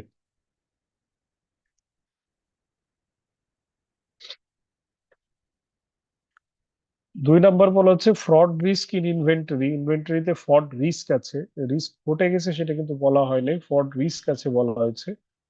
ফ্রড রিস্ক যেহেতু আছে, সিগনিফিকেন্ট একটা রিস্ক এরিয়া, তাহলে এটা ক্যাবে যাবে, যেহেতু আপনার জন্য একটা সিগনিফিকেন্ট রিস্ক। ইনসিডেন্ট কি, আপনি ইনসিডেন্ট পেয়েছেন যে ওয়্যারহাউস ম্যানেজার ইনফ্লেট করেছে ইনভেন্টরি কাউন্ট 500K, মানে হচ্ছে 5 লাখ টাকার ইনভেন্টরি কাউন্টকে তার কেপিআই বাড়ানোর জন্য সে ইনফ্লেট করেছে। এটা যেহেতু ম্যাটেরিয়াল না, সো কিন্তু তারপরও এরকম রিস্ক আরো ঘটে যেতে পারে, এটা একটা significant risky area. Inventory itself is a risk area. So inventory valuation fraud risk হচ্ছে আমার কি অডিট ম্যাটার হবে। আমি কেন এটাকে কি অডিট ম্যাটার বলতেছি সেটা এক্সপ্লেন করতে হবে। কিভাবে আমি অডিট রেসপন্স নিয়েছি সেটাকেও এখানে রেসপন্স করতে হবে আর কি। অডিট রেসপন্স কি নিয়েছে, conducted unannounced physical inventory count without announcing, surprise count করেছে সে। Perform data analytics on inventory movement logs, inventory যে মুভমেন্ট হয়েছে সেখানে ডাটা অ্যানালিটিক্স টুলস দিয়ে দেখেছে যে মুভমেন্ট গুলো সঠিকভাবে সেলস হয়েছে নাকি প্রোডাকশনে গিয়েছে, ডাটার সাথে চেক করা হয়েছে। Interview stand and review whistle blow report, interview স্টাফকে ইন্টারভিউ করা হয়েছে এবং হুইসেল ব্লো রিপোর্টকে হুইসেল ব্লো করা হয়েছে। কারণ এটা ধরে নেওয়া হয়েছে যে এরকম একটা ইনফ্লেশন হয়েছে, কেউ না কেউ হুইসেল ব্লো করে ম্যানেজমেন্টকে জানিয়ে দিয়েছে আর কি।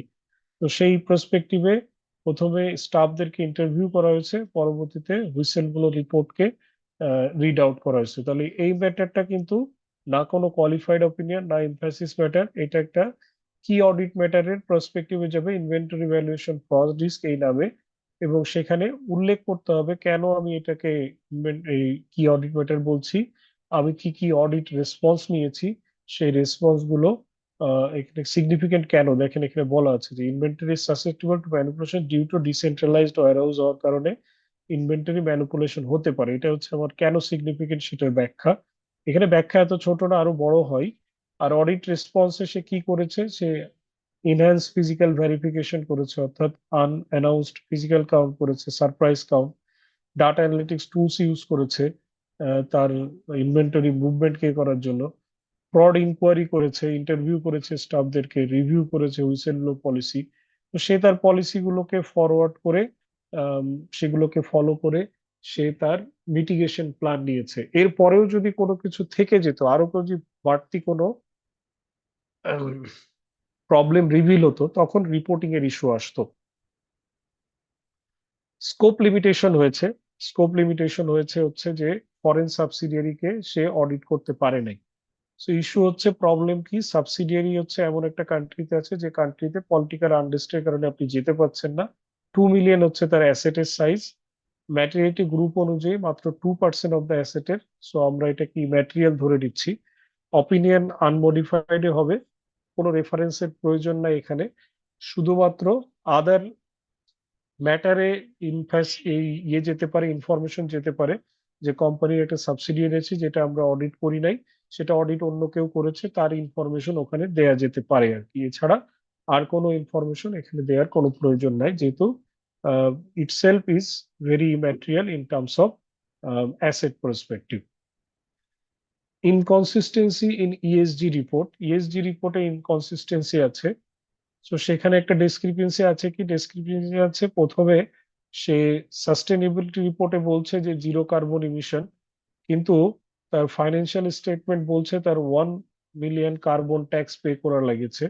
So compare to sustainability report, regulatory filing এর কম্প্যারিজনে এটাকে চেক করতে হবে কি কারণে ট্যাক্স পেমেন্টটা কার্বন ট্যাক্সই পেমেন্ট হয়েছে কিনা, সেটা অথরিটিকে সেটা চেক করতে হবে। এরপরে যদি ইনকনসিস্টেন্সি থাকে, তাহলে আদার ইনফরমেশনে, আদার ম্যাটার না কিন্তু আদার ইনফরমেশনে, সাস্টেনেবিলিটি রিপোর্টে যেখানে রেফারেন্স দেওয়া থাকবে যে সাস্টেন রিপোর্টকে আমরা রিড আউট করেছি, সেখানে এই যে অমিশন আছে সেই কথাটা লিখতে হবে। যেমন এখানে লেখা হয়েছে sustainability report state that green out has zero carbon emission, whereas financial statement recognized 1 million carbon taxes. We did not audit the sustainability report according to user express an opinion on that. কিন্তু just ইনফরমেশনটাকে ইউজারের কাছে পৌঁছালো, কিন্তু সে কিন্তু sustainability রিপোর্টের আলাদা তাকে audit করতে হবে না, এটা তার স্কোপের ভিতরে পড়ে না। সে শুধু রিড আউট করবে, আমরা কিন্তু বলেছি যে এটা কিন্তু আলাদা অডিট হয় না। সে শুধু ইনফরমেশনের ইনকনসিস্টেন্সি দেখবে, ইনকনসিস্টেন্সি থাকলে সেই ইনকনসিস্টেন্সিকে রিপোর্ট করবে, সে কিন্তু আলাদা করে ওটাকে অডিট করবে না আর কি, কারণ এটা স্কোপের ভিতরে পড়ে না। এখন ফাইনাল অডিট রিপোর্ট যখন ড্রাফট হবে, সবকিছুকে এক জায়গায় করে দেখতে হবে যে কোনটা কোন জায়গায় যাবে। আমার ম্যাটেরিয়াল মিসস্টেটমেন্ট ছিল শুধু একটা, সেটা হচ্ছে, তো ওইটা আবার ম্যাটেরিয়াল মিসস্টেটমেন্ট আকারে কোয়ালিফাইড অপিনিয়ন যাবে। বাকি আর কোনো অপিনিয়ন আমার নাই, কিন্তু আদার ম্যাটার আছে, এমফ্যাসিস অফ ম্যাটার আছে। এমফ্যাসিস অফ ম্যাটার যাবে হচ্ছে গোয়িং কনসার্ন আনসার্টিনিটি নিয়ে, আদার ম্যাটার যাবে আগের বছরের অডিট রিপোর্ট অথবা ওই সাবসিডিয়ারি অডিট রিপোর্ট কে করছে, আমি যেহেতু করি নাই, তাহলে অন্য কেউ তো হয়তো অডিট করেছে, তাহলে যে অডিট করেছে তার নামটা ওখানে থাকতে হবে। আদার ইনফরমেশনে ইনকনসিস্টেন্সি বিটুইন ইএসজি রিপোর্ট এবং ফাইন্যান্সিয়াল রিপোর্ট, কি অডিট ম্যাটারে রেভিনিউ রিকগনিশন একটা কি অডিট ম্যাটার হবে, ইনভেন্টরি ফ্রড একটা কি অডিট ম্যাটার হবে। আর বেসিস ফর অপিনিয়নে রেভিনিউ যে মিসস্টেটমেন্ট হয়েছে তার কোয়ান্টিটেটিভ ইম্প্যাক্টটা ওখানে ডিসক্রাইব করতে হবে, যেটা আমরা দেখেছি। তো এই ছিল টোটাল একটা কেস, যে কেসের মাধ্যমে আমরা দেখলাম যে একটা অডিট রিপোর্টে বিভিন্ন টাইপের ভুলকে অ্যাকুমুলেটেড করে কিভাবে আম, একটা স্ট্রাকচারাল কনক্লুশনে আসা যায় আর কি। কারো যদি কোশ্চেন থাকে কোশ্চেন করতে পারেন।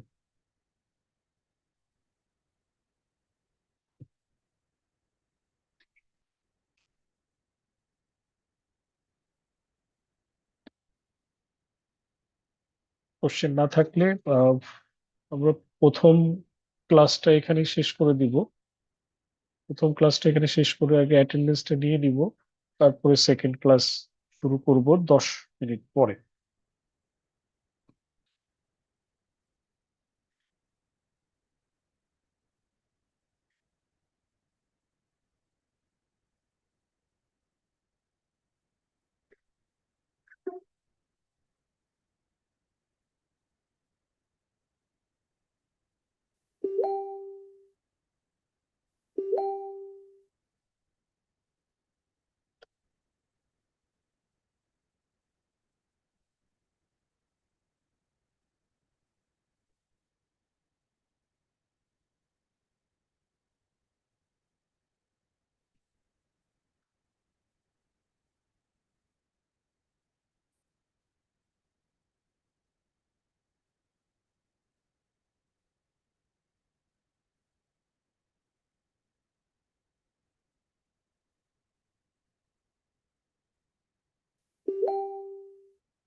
Section A, ID 2137.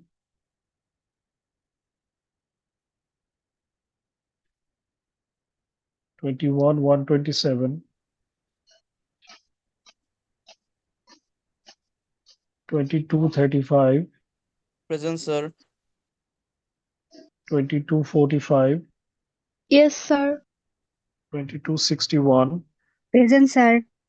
2277, Present, sir. 2293,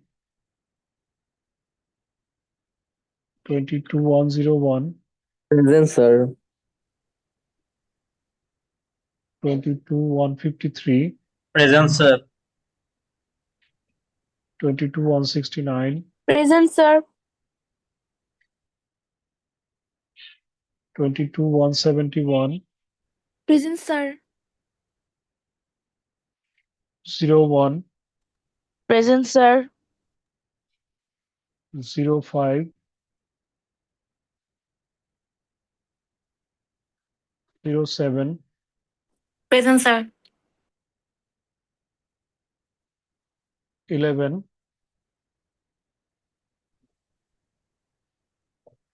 19, Yes, sir. 21, 23, Present, sir. 27, Present, sir. 31, Present, sir. 33, Present, sir. 35, 41, Sir, 35 present. 41,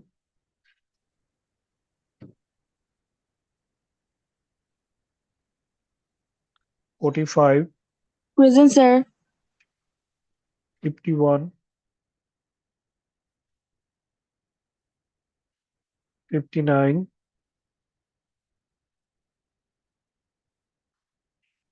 61, Present, sir. 65, Present, sir.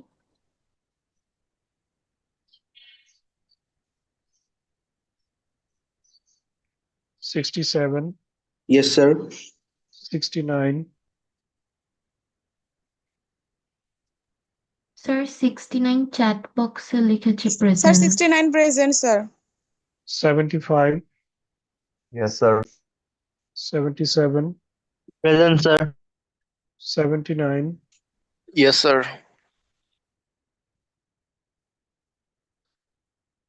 89, Present, sir. 91, Present, sir. 93, 95,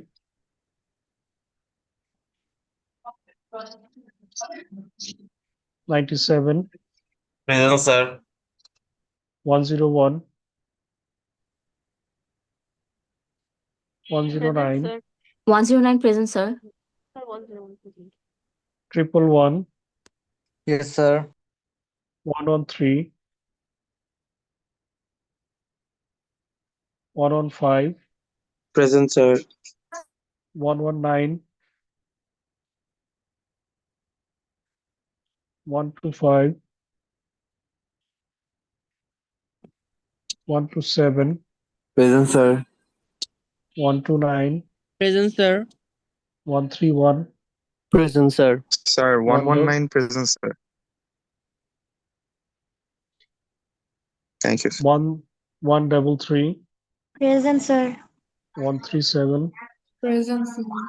143,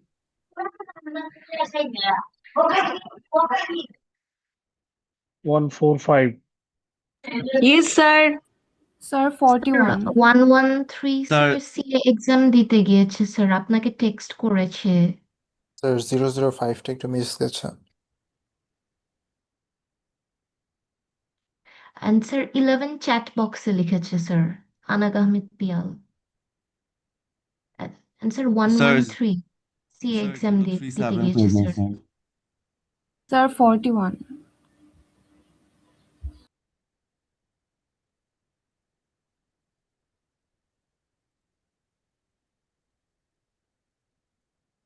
Any other else? Sir 113 Abdullah দিয়ে সিদ্দিক দিয়েছি sir দিয়ে দিয়েছি thank you sir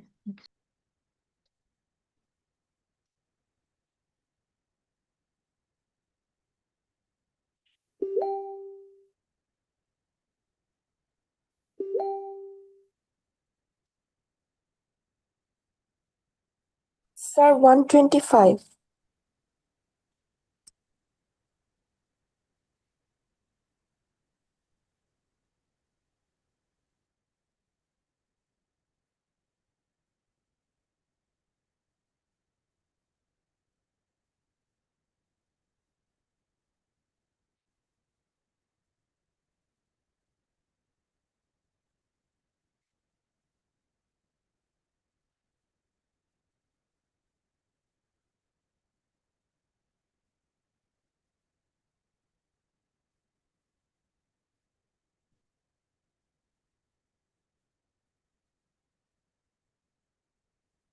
section B.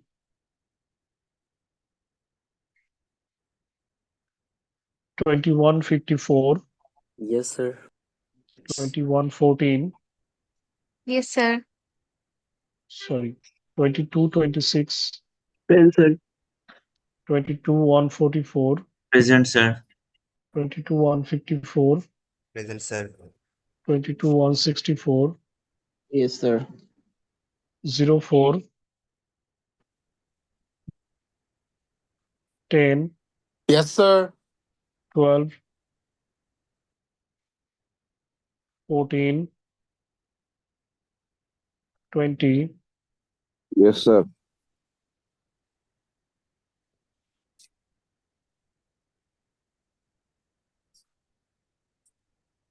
22,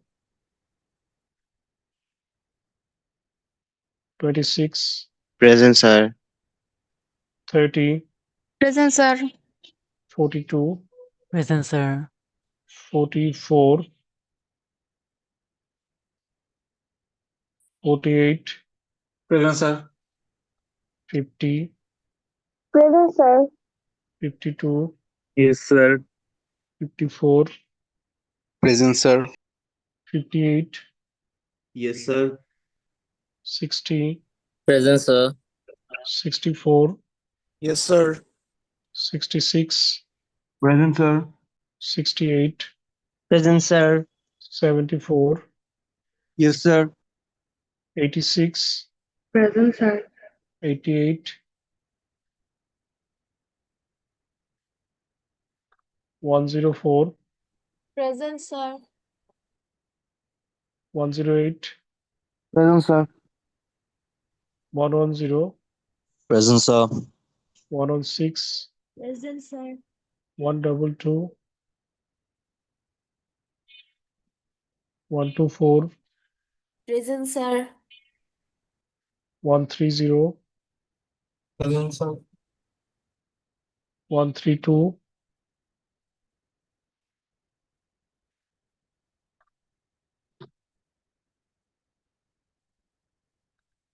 88 present chat box এ লিখেছে 136, Present, sir. 138, present sir 140, Present, sir. 142. Present, sir. Sir, section A 21. 21, Sir, 20, are you connected? Sir, section A. 23, 21. Ji, sir, 23, 21.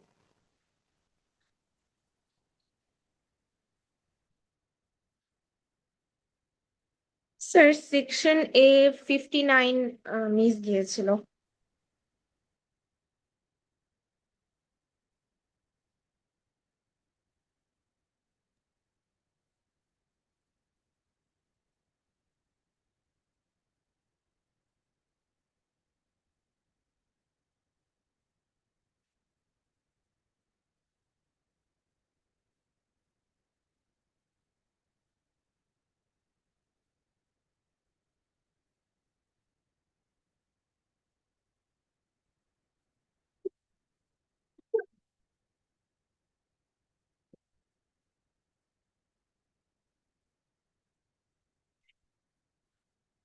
We'll take a break for a few minutes. Then we'll start from 9:45 again for second class.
আমরা কি screen দেখতে পাচ্ছি?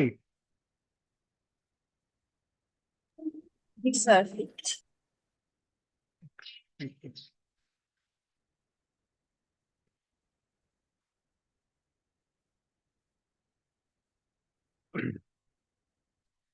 E commerce এনভায়রনমেন্টে কিভাবে audit হয় সেটা আমরা একটু দেখবো আজকে। তো প্রথমত ইলেকট্রনিক কমার্স বলতে আমরা বুঝি যে যেখানে promoting activities of promoting and selling product and services and obtaining payment for the same time, মানে ইলেকট্রনিক কমার্সের ভিতরে মানে আপনি সেম টাইমে আপনার প্রোডাক্ট প্রমোটও করছেন, সেলও করছেন অর সার্ভিস, এবং সাথে সাথে আপনার পেমেন্টও হচ্ছে। যেমন আমরা যদি দারাজের কথা বলি, ফুড পান্ডার কথা বলি, তাদের প্রমোশন কিন্তু ওই অ্যাপস দিয়েই হচ্ছে বা পোর্টালের মাধ্যমে হচ্ছে, সাথে সাথে ওখানেই সেল এক্সিকিউট হচ্ছে, পেমেন্ট ওখানেও কনফার্ম হচ্ছে, মেথডটা হয়তো ভিন্ন হচ্ছে কিন্তু পেমেন্ট কিন্তু সেম টাইমে কনফার্ম হয়ে যাচ্ছে কোন মেথডে পেমেন্ট হবে। সো ই কমার্স বা ইনফরমেশন সিস্টেম অডিট অফ ই কমার্সের ক্ষেত্রে যে জিনিসটা সব থেকে বেশি আন্ডারস্ট্যান্ড করতে হয় সেটা হচ্ছে প্রোডাক্টের লাইন কি কি আছে, ট্রানজেকশনের ফ্লো কিভাবে চলে এবং সেটেলমেন্ট প্রসেস কিভাবে হয়। অর্থাৎ একটা কি কি প্রোডাক্ট লাইন নিয়ে তারা বিজনেস করে, সেখানে ট্রানজেকশনের ফ্লোটা কিভাবে হয় এবং সেটেলমেন্ট অর্থাৎ এই পেমেন্ট প্রসেসটা কিভাবে কনফার্ম হচ্ছে। এখানে এডিকুয়েট কন্ট্রোল চেক করা হয়, ইন প্লেস আছে কিনা, অডিট ট্রেল আছে কিনা, necessary to recreate A transaction, একটা ট্রানজেকশনকে রিক্রিয়েট করে দেখা হয় যে যেভাবে যে প্রসেসে চলার কথা সেই প্রসেসে ট্রানজেকশনটা চলছে কিনা। এখানে ইন্টারনাল কন্ট্রোল চেক করার একটাই মাত্র পন্থা আছে। টপ ম্যানেজমেন্ট যারা আছে তারা এডিশনাল বিজনেস রিস্ক গুলোকে রিকগনাইজ করে কিনা এবং সেই অনুযায়ী স্পেসিফিক ই কমার্সের যে পলিসি আছে সেই পলিসিকে তারা অ্যাডপ্ট করছে কিনা, সেটাই হচ্ছে মেইন অবজেক্টিভ। তাহলে যদি বলি যে একটা ই কমার্স সিস্টেমের ইনফরমেশন সিস্টেম অডিট করার জন্য মেইন যে অবজেক্টিভ গুলো, প্রথম অবজেক্টিভ হচ্ছে ট্রানজেকশনের ফ্লো সেটেলমেন্ট প্রসেস সম্পর্কে প্রপার আন্ডারস্ট্যান্ডিং,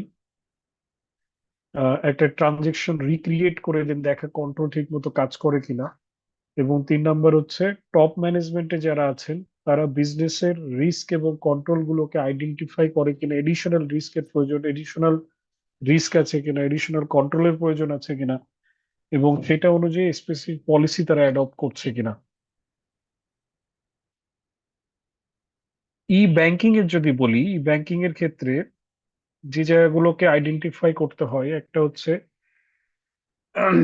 কন্টিনজেন্সি এবং ডিজাস্টার প্ল্যান এডিকুয়েট আছে কিনা, এটাকে ডিআরপি বলে, ডিজাস্টার রিকভারি প্ল্যান। জিনিসটার নাম শুনেছেন কিনা I don't know.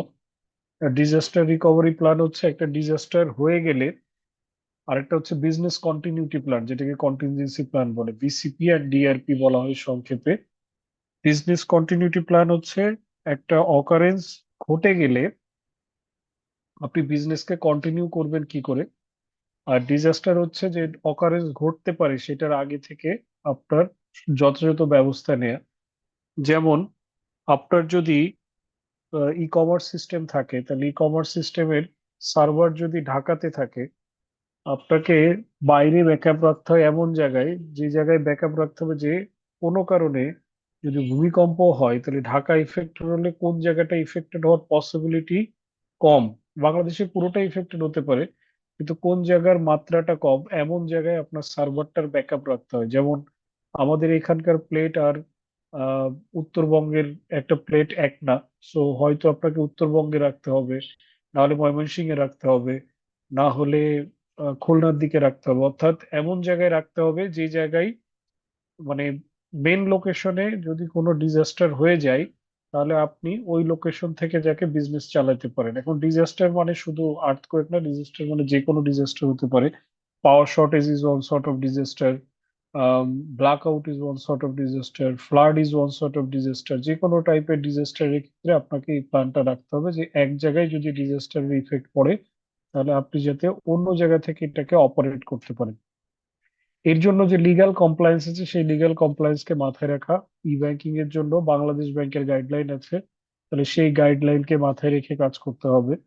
To determine whether implemented control are appropriate to type and level of risk arising from e-commerce activity, এবং ওই আগের মতোই যে ম্যানেজমেন্টকে সবসময় অ্যালার্ট থাকতে হয় যে বিজনেসের কোনো রিস্ক বা কন্ট্রোলে কোনো রিস্ক আছে কিনা, সেটার জন্য এডিশনাল কোনো কন্ট্রোল বা বিজনেস অ্যাক্টিভিটি নিতে হবে কিনা, সবসময় এটা নিয়ে অ্যালার্ট থাকতে হয়।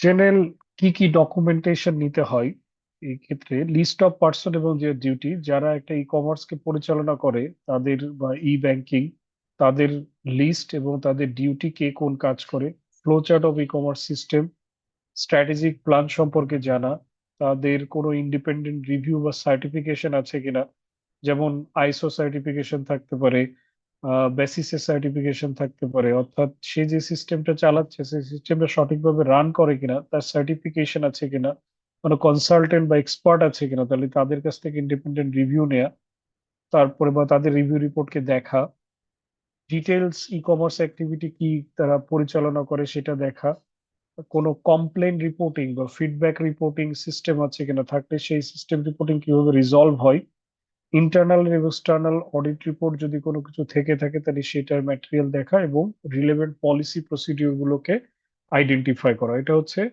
একটা আইএস অডিট বা information system audit of N e commerce system বা ই ব্যাংকিং সিস্টেমের জেনারেল ওভারভিউ, মানে এই জিনিসগুলোকে দেখতে হয়। যদি কোনো সিস্টেমের ইন্ডিপেন্ডেন্ট ভেন্ডর থাকে যারা আপনাকে সাপোর্ট দিবে ওই সিস্টেম,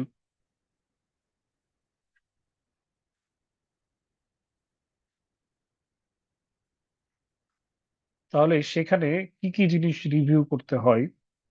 যেমন বাংলাদেশ ব্যাংকের একটা বড় ধরনের ডিবাকল হয়েছিল, আপনারা জানেন, আম, সুইস থেকে টাকা চলে গিয়েছিল। তো এইরকম সিস্টেম সিকিউরিটি যখন থার্ড পার্টি কোনো ভেন্ডরের কাছে বা এক্সটার্নাল কোনো ভেন্ডরের কাছে থাকে, তখন কিছু জিনিসকে ডকুমেন্টেশন আকারে চেক করতে হয়। তার ভিতরে একটা হচ্ছে how security of e commerce is address, তারা কিভাবে এটা অ্যাড্রেস করবে, সুপারভিশন কিভাবে চলে, সিগনিফিকেন্ট চেঞ্জ হলে কে এই চেঞ্জকে অথরাইজ করে, তারপরে কোনো ইন্টারনাল বা এক্সটার্নাল ফ্যাক্টর এর জন্য ইফেক্টেড হবে কিনা, মানে আপনি যে অ্যাক্টিভিটি করছেন সেই অ্যাক্টিভিটিতে যদি কোনো ইফেক্টেড হয় সেটাতে ইন্টারনাল এবং এক্সটার্নাল কোনো ফ্যাক্টর জড়িত আছে কিনা সেটাকেও দেখা। এখন আমরা দেখি যে অডিটিং ফাংশন কি কি দেখতে হয়। প্রথমত দেখতে হয় hardware software connectivity, remote access point, delivery flow, এগুলোর ওভারভিউ নেওয়া, কি কি হার্ডওয়্যার ইউজ হচ্ছে, কি কি সফটওয়্যার, কোথায় কোথায় কানেক্টিভিটি আছে, রিমোট কোনো অ্যাক্সেস পয়েন্ট আছে কিনা, তারপরে ডেলিভারি ফ্লো কিভাবে চলে বিজনেসে সেটা দেখা, এরপরে ইমপ্লিমেন্টেশন দেখা, অ্যাপ্রুভাল কে দিচ্ছে, কন্ট্রোল সিস্টেম কি করে কাজ করে, ট্রেনিং দেওয়া হচ্ছে কিনা প্রপার পার্সনদেরকে, অ্যাকিউরেসি, ইন্টারফেস প্রোগ্রামের অ্যাকিউরেসি বা কন্টেন্ট ঠিক আছে কিনা, পলিসি প্রোগ্রামিং ঠিক আছে কিনা। যেহেতু ই কমার্স বা ই অ্যাক্টিভিটি প্রোগ্রামিং দিয়ে তৈরি হয়, তাহলে সেই প্রোগ্রামিং এর পলিসি সঠিকভাবে আছে কিনা, সেটা কিভাবে রিসোর্স গুলোকে ইউজ হচ্ছে ইন দ্য সিস্টেমে, customer confidential information master data, সেই মাস্টার ডাটার সিক্রেসি বা প্রাইভেসি কিভাবে এনশিওর হচ্ছে। এবার আমরা গত বছর শুনেছিলাম যে আমাদের আম, গত বছরের আগের বছর যে আমাদের এনআইডি কার্ডের তথ্য অনেক কোম্পানির থ্রু হয়ে চলে গিয়েছে অনেক জায়গায়। সো এই যে সিকিউরিটি, কাস্টমার কনফিডেন্সিয়াল ইনফরমেশন যেটা কোনো সিস্টেমে থাকে সেটার প্রাইভেসি সিকিউরিটি পলিসি কি আছে সেটাও দেখার দায়িত্ব।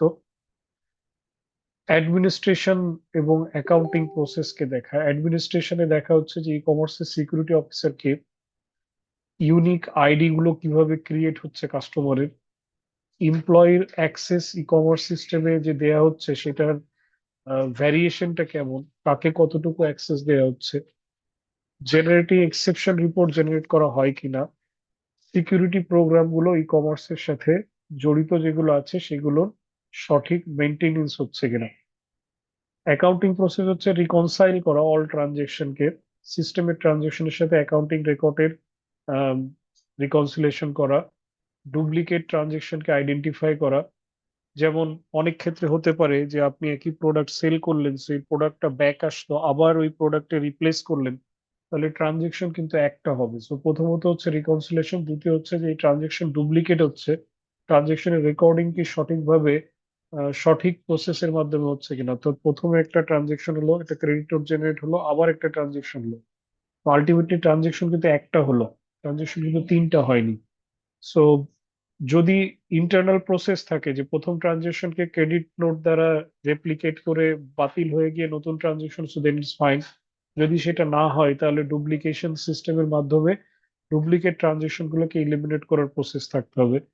Determine if appropriate audit trails are generated, এবং ফাইন্যান্সিয়াল স্টেটমেন্ট মেজর ভেন্ডর যারা আছে তাদের ক্যাপাসিটি চেক করা যে তারা আমাকে সাপোর্ট দিতে পারবে কিনা।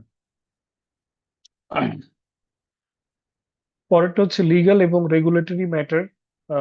ইনফরমেশনের অ্যাকুরেসি ওয়েবসাইটে থাকা, যে ইনফরমেশন গুলোকে লিগ্যাল বা রেগুলেটরি ম্যাটারে যে টাইপের ইনফরমেশন দিতে বলা হয়েছে, যেমন একটা প্রোডাক্ট দিলে তার প্রোডাক্টের পুরো ডেসক্রিপশন দিতে হবে, এই প্রোডাক্টটা কি কাজে লাগে, কিভাবে ইউজ করতে হয়, এই প্রোডাক্টের ভ্যারিয়েশন কতগুলো আছে, তো সেই ডিটেলস গুলো সঠিকভাবে ওয়েবসাইটে আছে কিনা, রিলেভেন্ট অ্যাক্টের সাথে কমপ্লায়েন্স আছে কিনা, সাইবার ক্রাইম সম্পর্কে তারা অ্যাওয়ার কিনা।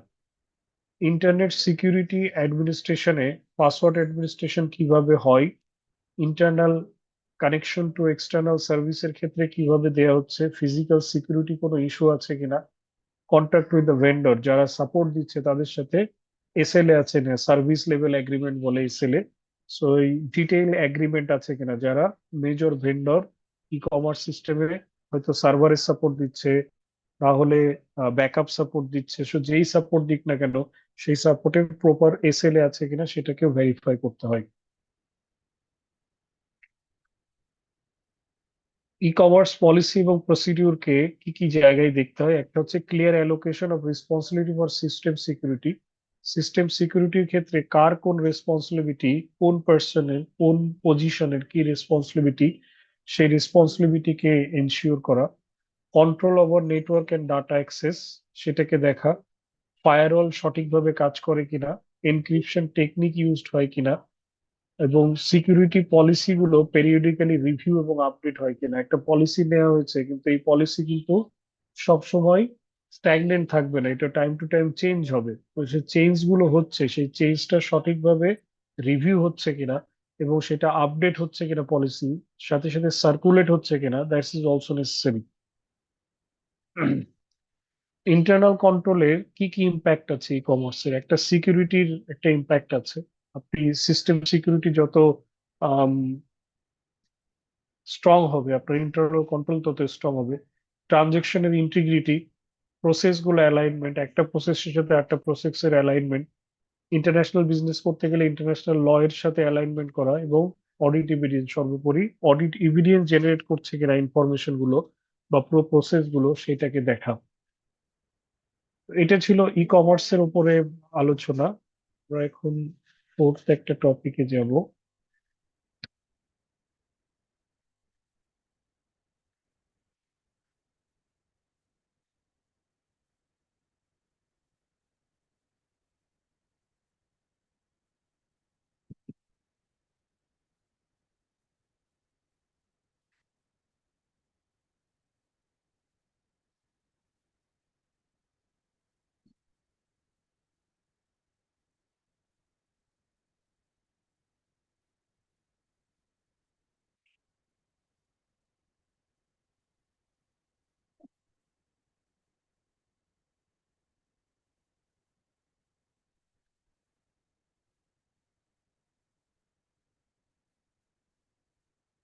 কস্ট অডিট, বাংলাদেশের কস্ট অডিট মেইনলি অ্যাডমিনিস্ট্রেটর হয় আইসিএমএবি দ্বারা, institute of cost and management accountant যারা আছেন তাদের মাধ্যমে পরিচালিত হয়। বাংলাদেশে কস্ট অডিট মেইনলি কস্ট পার্সপেক্টিভে, কস্ট রেকর্ড, এটা ফাইন্যান্সিয়াল অডিট না। ফাইন্যান্সিয়াল অডিটের বিস্তর ডিফারেন্স আছে। তো এটা হচ্ছে একটা প্রোডাক্টের কস্টিং বা একটা টোটাল অর্গানাইজেশনের তার সার্ভিস লেভেলের যে কস্টিং, সেই কস্টিংটার অ্যাকিউরেসি, কস্টিং এর মেথড, কস্টিং এর ডাটা, কস্টিং এর টেকনিক সঠিক আছে কিনা, এবং সেই অনুযায়ী যে প্রসিডিউর বা প্রিন্সিপাল গুলো ফলো করার কথা সেটা ফলো হচ্ছে কিনা এটার উপর বেস করে যে অডিটটা কন্ডাক্ট হয় সেটাকে কস্ট অডিট বলে। বাংলাদেশে কস্ট অডিট নর্মালি তিনটা ইনস্টিটিউশনের ক্ষেত্রে ম্যান্ডেটরি ছিল, তিনটা চারটা, একটা হচ্ছে জুট, ফার্মাসিউটিক্যাল, টেক্সটাইল। কিন্তু ইমপ্লিমেন্টেশন লেভেলে গিয়ে ইমপ্লিমেন্টেশন সঠিকভাবে এখনো পর্যন্ত হয় নাই। ফ্র্যাকশনাল বেসিসে এটার ইমপ্লিমেন্টেশন চলে। রিসেন্টলি কস্ট অডিট করার জন্য ইন্স্যুরেন্স কোম্পানি তার কস্ট অডিট করার জন্য এটা কিছু ম্যান্ডেটরি লিস্টও জারি করেছে, বাট ইমপ্লিমেন্টেশনের জায়গায় এখনো সঠিকভাবে ইমপ্লিমেন্ট হয়নি। আমরা যদি ফাইন্যান্সিয়াল অডিট আর কস্ট অডিটের ক্ষেত্রে ডিফারেন্স বুঝতে চাই, দুইটা অডিটই কোম্পানিজ আইন দ্বারা সিদ্ধ, কিন্তু একটা ম্যান্ডেটরি ভাবে পালন হয়, আরেকটা বলা ছিল গভর্নমেন্ট যদি যখন সার্কুলেশন দিবে সেটা অনুযায়ী সার্কুলেট অনুযায়ী চলবে। তো গভর্নমেন্ট পরবর্তীতে ওই যে তিনটা চারটার কথা বললাম, জুট, ফার্মাসিউটিক্যাল এবং টেক্সটাইলের ক্ষেত্রে কস্ট অডিট অ্যাপ্লিকেবল করেছিল, কিন্তু সেই অ্যাপ্লিকেবিলিটিও সঠিকভাবে চলে নাই। কিন্তু ফাইন্যান্সিয়াল অডিট কিন্তু যে কোনো কোম্পানির ক্ষেত্রে ম্যান্ডেটরি এবং প্রতি বছর করতে হয়। কস্ট অডিট দেয়া হয় হচ্ছে সার্টিফিকেশন দেয়া হয়, কস্ট রিপোর্ট চেক করার পরে এক্সপেন্ডিচার গুলো প্রোডাকশনের সাথে ইন্টেন্ডেড যে আইটেম গুলো আছে সেই আইটেম গুলো চেক করার পরে। আর ফাইন্যান্সিয়াল অডিট কি সেটা তো আমরা অলরেডি জানি, এটা ফাইন্যান্সিয়াল স্টেটমেন্ট ফেয়ার কিনা, ট্রু অ্যান্ড ফেয়ার কিনা সেটার পার্সপেক্টিভ বিচার করা হয়। কস্ট অডিটের অ্যাসপেক্টটা হচ্ছে মাইক্রো অ্যাসপেক্ট, অর্থাৎ স্পেসিফিক একটা প্রোডাক্ট বা স্পেসিফিক একটা সার্ভিস লেভেল নিয়ে আলোচনা হয় বা অ্যাসপেক্ট নিয়ে এখানে কনসিডারেশন চেক করা হয়। কিন্তু ফাইন্যান্সিয়াল অডিটের ক্ষেত্রে এখানে কিন্তু ম্যাক্রো অ্যাসপেক্ট অর্থাৎ অ্যাজ এন ওভারঅল অর্গানাইজেশনের পার্সপেক্টিভ চিন্তা করা হয়। সো ফাইন্যান্সিয়াল অডিটকে যদি আমরা অর্গানাইজেশন ওরিয়েন্টেড বলি, এখানে কস্ট অডিটকে আমরা বলবো প্রোডাক্ট ওরিয়েন্টেড। এটা normally cost audit management, government এবং কনজিউমারের পার্সপেক্টিভে সার্ভ করে, কিন্তু ফাইন্যান্সিয়াল অডিট সার্ভ করে কিন্তু শেয়ার হোল্ডার এবং ইনভেস্টরের পার্সপেক্টিভে। প্রাইমারি লোক হচ্ছে লিঙ্ক টু শপ ফ্লোর, অর্থাৎ যেখানে যেখানে প্রোডাকশন অ্যাক্টিভিটি হয় সেই অ্যাক্টিভিটির সাথে কস্ট অডিটের যুক্ত। আর financial audit mainly link to administration, যেখানে ফাইন্যান্সিয়াল অ্যাডমিনিস্ট্রেশন বা ফাইন্যান্সিয়াল রেকর্ডস কিপিং হয় সেটার সাথে যুক্ত। কস্ট অডিটকে যদি ভাগ করা হয় তাহলে কস্ট অডিটকে পাঁচ ভাগে ভাগ করা যায়। স্ট্যাটুটরি কস্ট অডিট একটা, যেটা আমরা বললাম। স্ট্যাটুটরি কস্ট অডিট হচ্ছে যেটা কোম্পানি আইন দ্বারা কস্ট অডিট বাধ্যতামূলক করা হয়েছে। আরেকটা হচ্ছে cost audit on behalf of management কারো কস্ট অডিট নিজে নিজে করতে পারে। Cost audit on behalf the government তার রেগুলেশন দ্বারা বা তার সার্কুলেশনের মাধ্যমে কারো কস্ট অডিট করতে পারে। আর এটা হচ্ছে cost audit on behalf of customer, cost audit with trade organisation.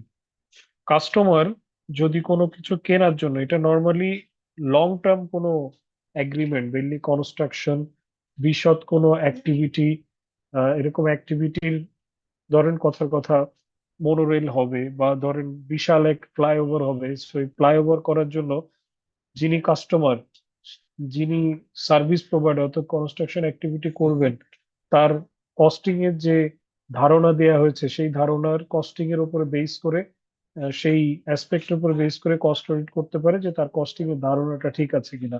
সেটা গভর্নমেন্টও করতে পারে, কাস্টমার যিনি অন্য কাস্টমারও, ধরেন আপনি অ্যাজ এ বড় অর্গানাইজেশন, আপনি হয়তো কোনো বড় ফ্যাক্টরি ইয়ে করবেন অথবা কোনো প্রোডাক্ট লাইন করবেন, তো প্রোডাক্টের কস্টিং কি হবে এটা কেউ হয়তো ধারণা দিল, এটা আপনি আবার অ্যাপ্রোপ্রিয়েট কস্ট অডিটর দিয়ে ভেরিফাই করে নিতে পারেন। ট্রেড অর্গানাইজেশন হচ্ছে যেমন বিজিএমইএ, বিকিএমইএ, এরা বা এই টাইপের অর্গানাইজেশন যারা আছে, বায়ারের অর্গানাইজেশন যারা আছে, বায়ার্স যারা আছে, তারা ফ্যাক্টরির কস্টিং অডিট করতে পারে, যে তার ফ্যাক্টরির যে প্রোডাক্টের কস্ট বা গার্মেন্টস এর যে ফ্যাক্টরি প্রোডাক্টের কস্ট, সেই কস্ট যেটা আছে সেই কস্ট সঠিক আছে কিনা সেটা দেখার জন্য সে কস্ট অডিট করতে পারে। কস্ট অডিটের প্রসিডিউর কিভাবে হয়? সাধারণত রিভিউ করা হয়। রিভিউ করা হয় হচ্ছে যে প্রোডাক্টের কস্টিং আমরা বলছি সেই প্রোডাক্টের কস্টিং টেকনিক অনুযায়ী ঠিক আছে কিনা, যে টেকনিক অনুযায়ী কস্টিং এর কথা বলা হচ্ছে। আর আমরা কস্ট অডিট পড়েছি, কস্ট অ্যাকাউন্টিং পড়েছি বা কস্ট অ্যাকাউন্টিং পড়ছি, যেটাকে ম্যানেজমেন্ট অ্যাকাউন্টিং ও সো টু সে বলা হয়। তো সেইখানে যে কস্টিং এর ফর্মুলা আছে, সেই কস্টিং এর ফর্মুলা অনুযায়ী সঠিক হলো কিনা, এরপরে ভেরিফিকেশন করা, ফিজিক্যালি ভেরিফাই করা এবং দেন রিপোর্ট করা। ভেরিফিকেশন টু ডকুমেন্টস হতে পারে, ভেরিফিকেশন টু প্রোডাক্ট হতে পারে, বা সার্ভিস লাইনও হতে পারে। সো এই তিনটা প্রসিডিউর মেনটেন করে নর্মালি কস্ট অডিট করা হয়। কস্ট অডিটর কারা? কস্ট অডিটর লায়েবল থাকে তার নন পারফরমেন্সের জন্য, তারা থার্ড পার্টিকে অডিট সার্টিফিকেশন দেয়। আর বাংলাদেশের পার্সপেক্টিভে কস্ট অডিটর হচ্ছে সিএমএ ফার্ম, অর্থাৎ cost and management accounting firm যারা আছে তাদেরকে কস্ট অডিটর বলা হয়। কস্টিং স্ট্যান্ডার্ড অনুযায়ী আম, বাংলাদেশে আইসিএবি নিজস্ব কস্টিং স্ট্যান্ডার্ড আছে। সেই কস্টিং স্ট্যান্ডার্ড অনুযায়ী ডিফারেন্ট টাইপের, এর বাইরেও কস্টিং আছে। তো সাধারণত এই 4-5টা কস্টিং কে মাথায় রাখা হয়। আমরা এগুলো হয়তো পড়েছি সবাই, যে life cycle costing, kaizen costing, standard costing ও অ্যাক্টিভিটি বেসড কস্টিং। কাইজেনটা হয়তো ওইভাবে না পড়লেও না পড়তে পারি, কিন্তু বাকিগুলো আই হোপ সো আমরা যে কস্টিং এ পড়ে না কেন, সেই কস্টিং এর ভিতরে এই কস্টিং এর ধারণাগুলো আছে। তো একটু দেখে নিই লাইফ সাইকেল কস্টিং বলতে কি বোঝায়।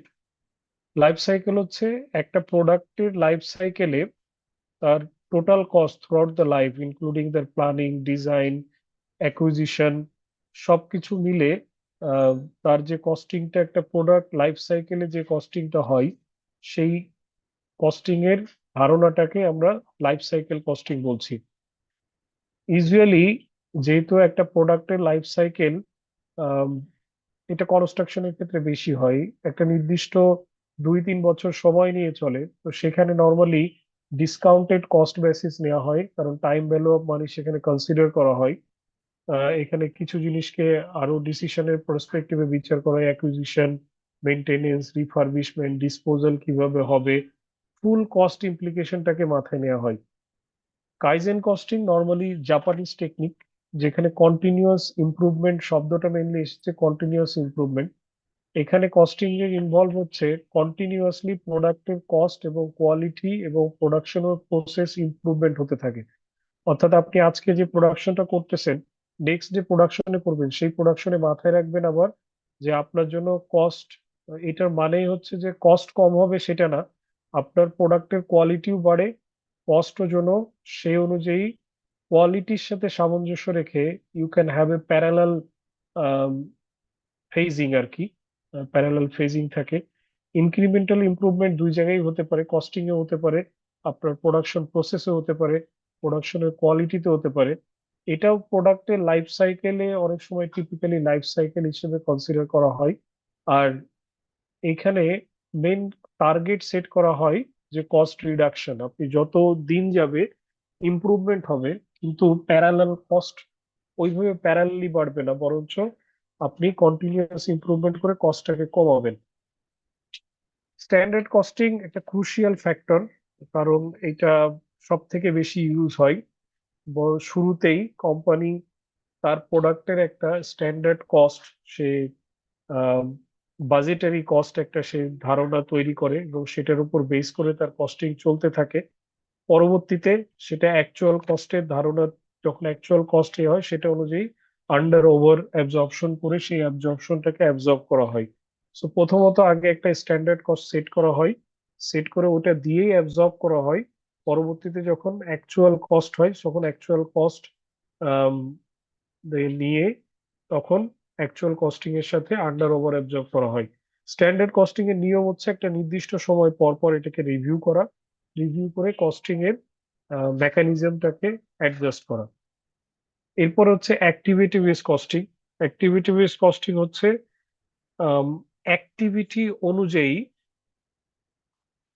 একটা প্রোডাক্ট লাইন অথবা একটা সার্ভিস লাইন এর ভিতরে কি কি অ্যাক্টিভিটি আছে, সেই অ্যাক্টিভিটি অনুযায়ী ইনডিরেক্ট কস্ট গুলোকে ডিরেক্ট কস্ট গুলোকে অ্যাকুমুলেট করে যে কস্টিং অ্যাক্টিভিটি দাঁড় করানো হয় তাকে অ্যাক্টিভিটি বেস কস্টিং বলে। আই হোপ সো আপনারা এগুলো আরো বিশদ আকারে পড়েছেন, সো আমি ওই ডিটেলে যাচ্ছি না। আরেকবার একটু জাস্ট বলে নিই, বাংলাদেশে কস্ট অডিটের অ্যাডমিনিস্ট্রেশন হয়েছে আইসিএমএবি দ্বারা, institute of Cost and Management Accounting দ্বারা। তাদের রিলেটেড যে ফার্মগুলো আছে, খুব কম ফার্মই আছে, সেই ফার্মগুলোই হচ্ছে মেইনলি কস্ট অডিট করতে পারে। বাংলাদেশে কস্ট অডিটের ধারণা এখনো পর্যন্ত অনেক ক্ষীণ লেভেলে আছে। যদিও কস্ট অডিটটা এসেছিল কোম্পানি আইন থেকে, কিন্তু কোম্পানি আইনের ইমপ্লিমেন্টেশন সঠিকভাবে এখনো হয়নি। গভর্নমেন্ট কয়েকটা সেক্টরে কস্ট অডিটকে ম্যান্ডেটরি করেছিল, কিন্তু সেটাও সঠিকভাবে ইমপ্লিমেন্টেশন হয়নি। এখন এর ব্যাপ্তিটা বাড়ছে, ভবিষ্যতে এর ব্যাপ্তি আরো বাড়বে, এবং কস্ট অডিটের জন্য বা আইসিএবি নিজস্ব কস্ট অডিট স্ট্যান্ডার্ড আছে। কস্ট অডিট নিয়ে যদি কোনো কোশ্চেন থাকে করতে পারেন, otherwise we are done here.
Section A, ID 2137,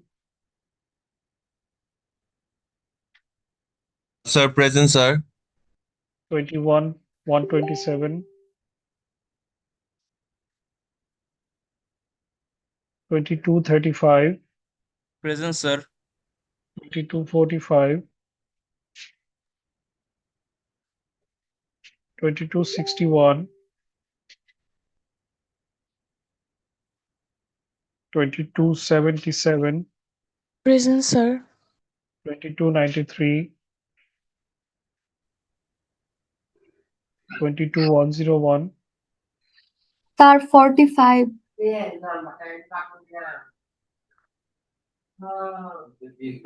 22101,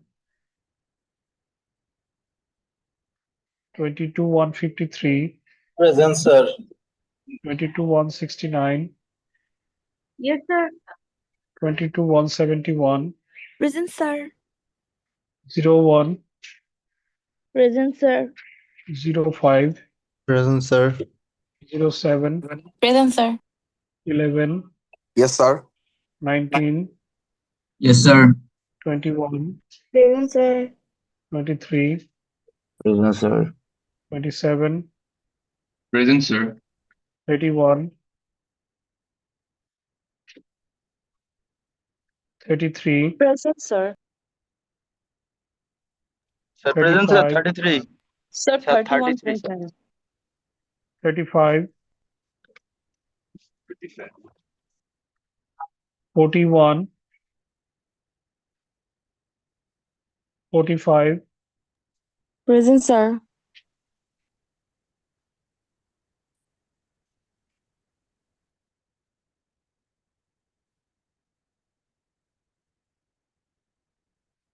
51,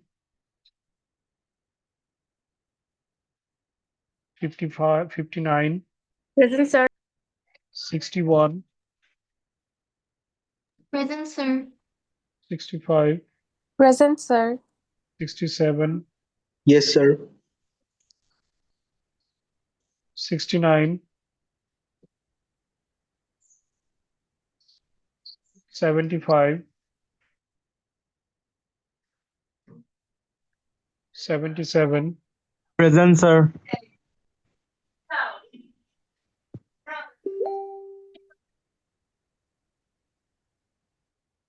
79, Yes, sir. 89, Present, sir. 91, Present, sir. 93, 95, 97, Present, sir. 101, Present, sir. 109, Present, sir. Sir, 95 present, sir. 111, Yes, sir. 113, 115, Present, sir. 119, Present, sir.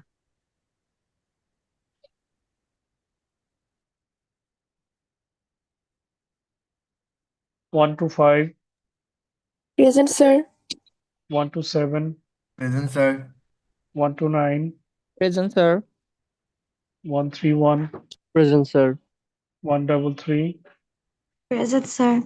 137, Present, sir. 143, 145. Yes, sir. Sir, 22 batch 101. Sir, 69 present. ওর বাসার current চলে গেছে 22/61 Sir, 101, sir. 22 batch. দিচ্ছি।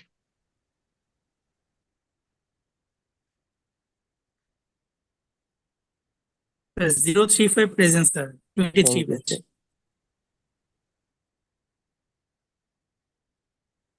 দিয়েছি। Sir, 69.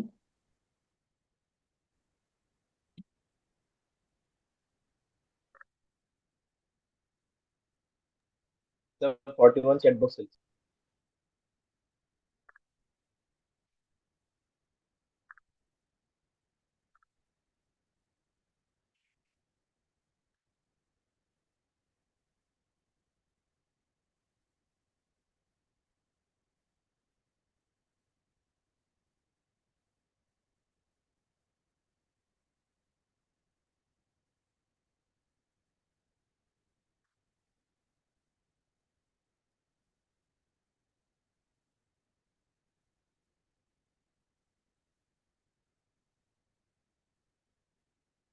Section B 2154, Yes, sir.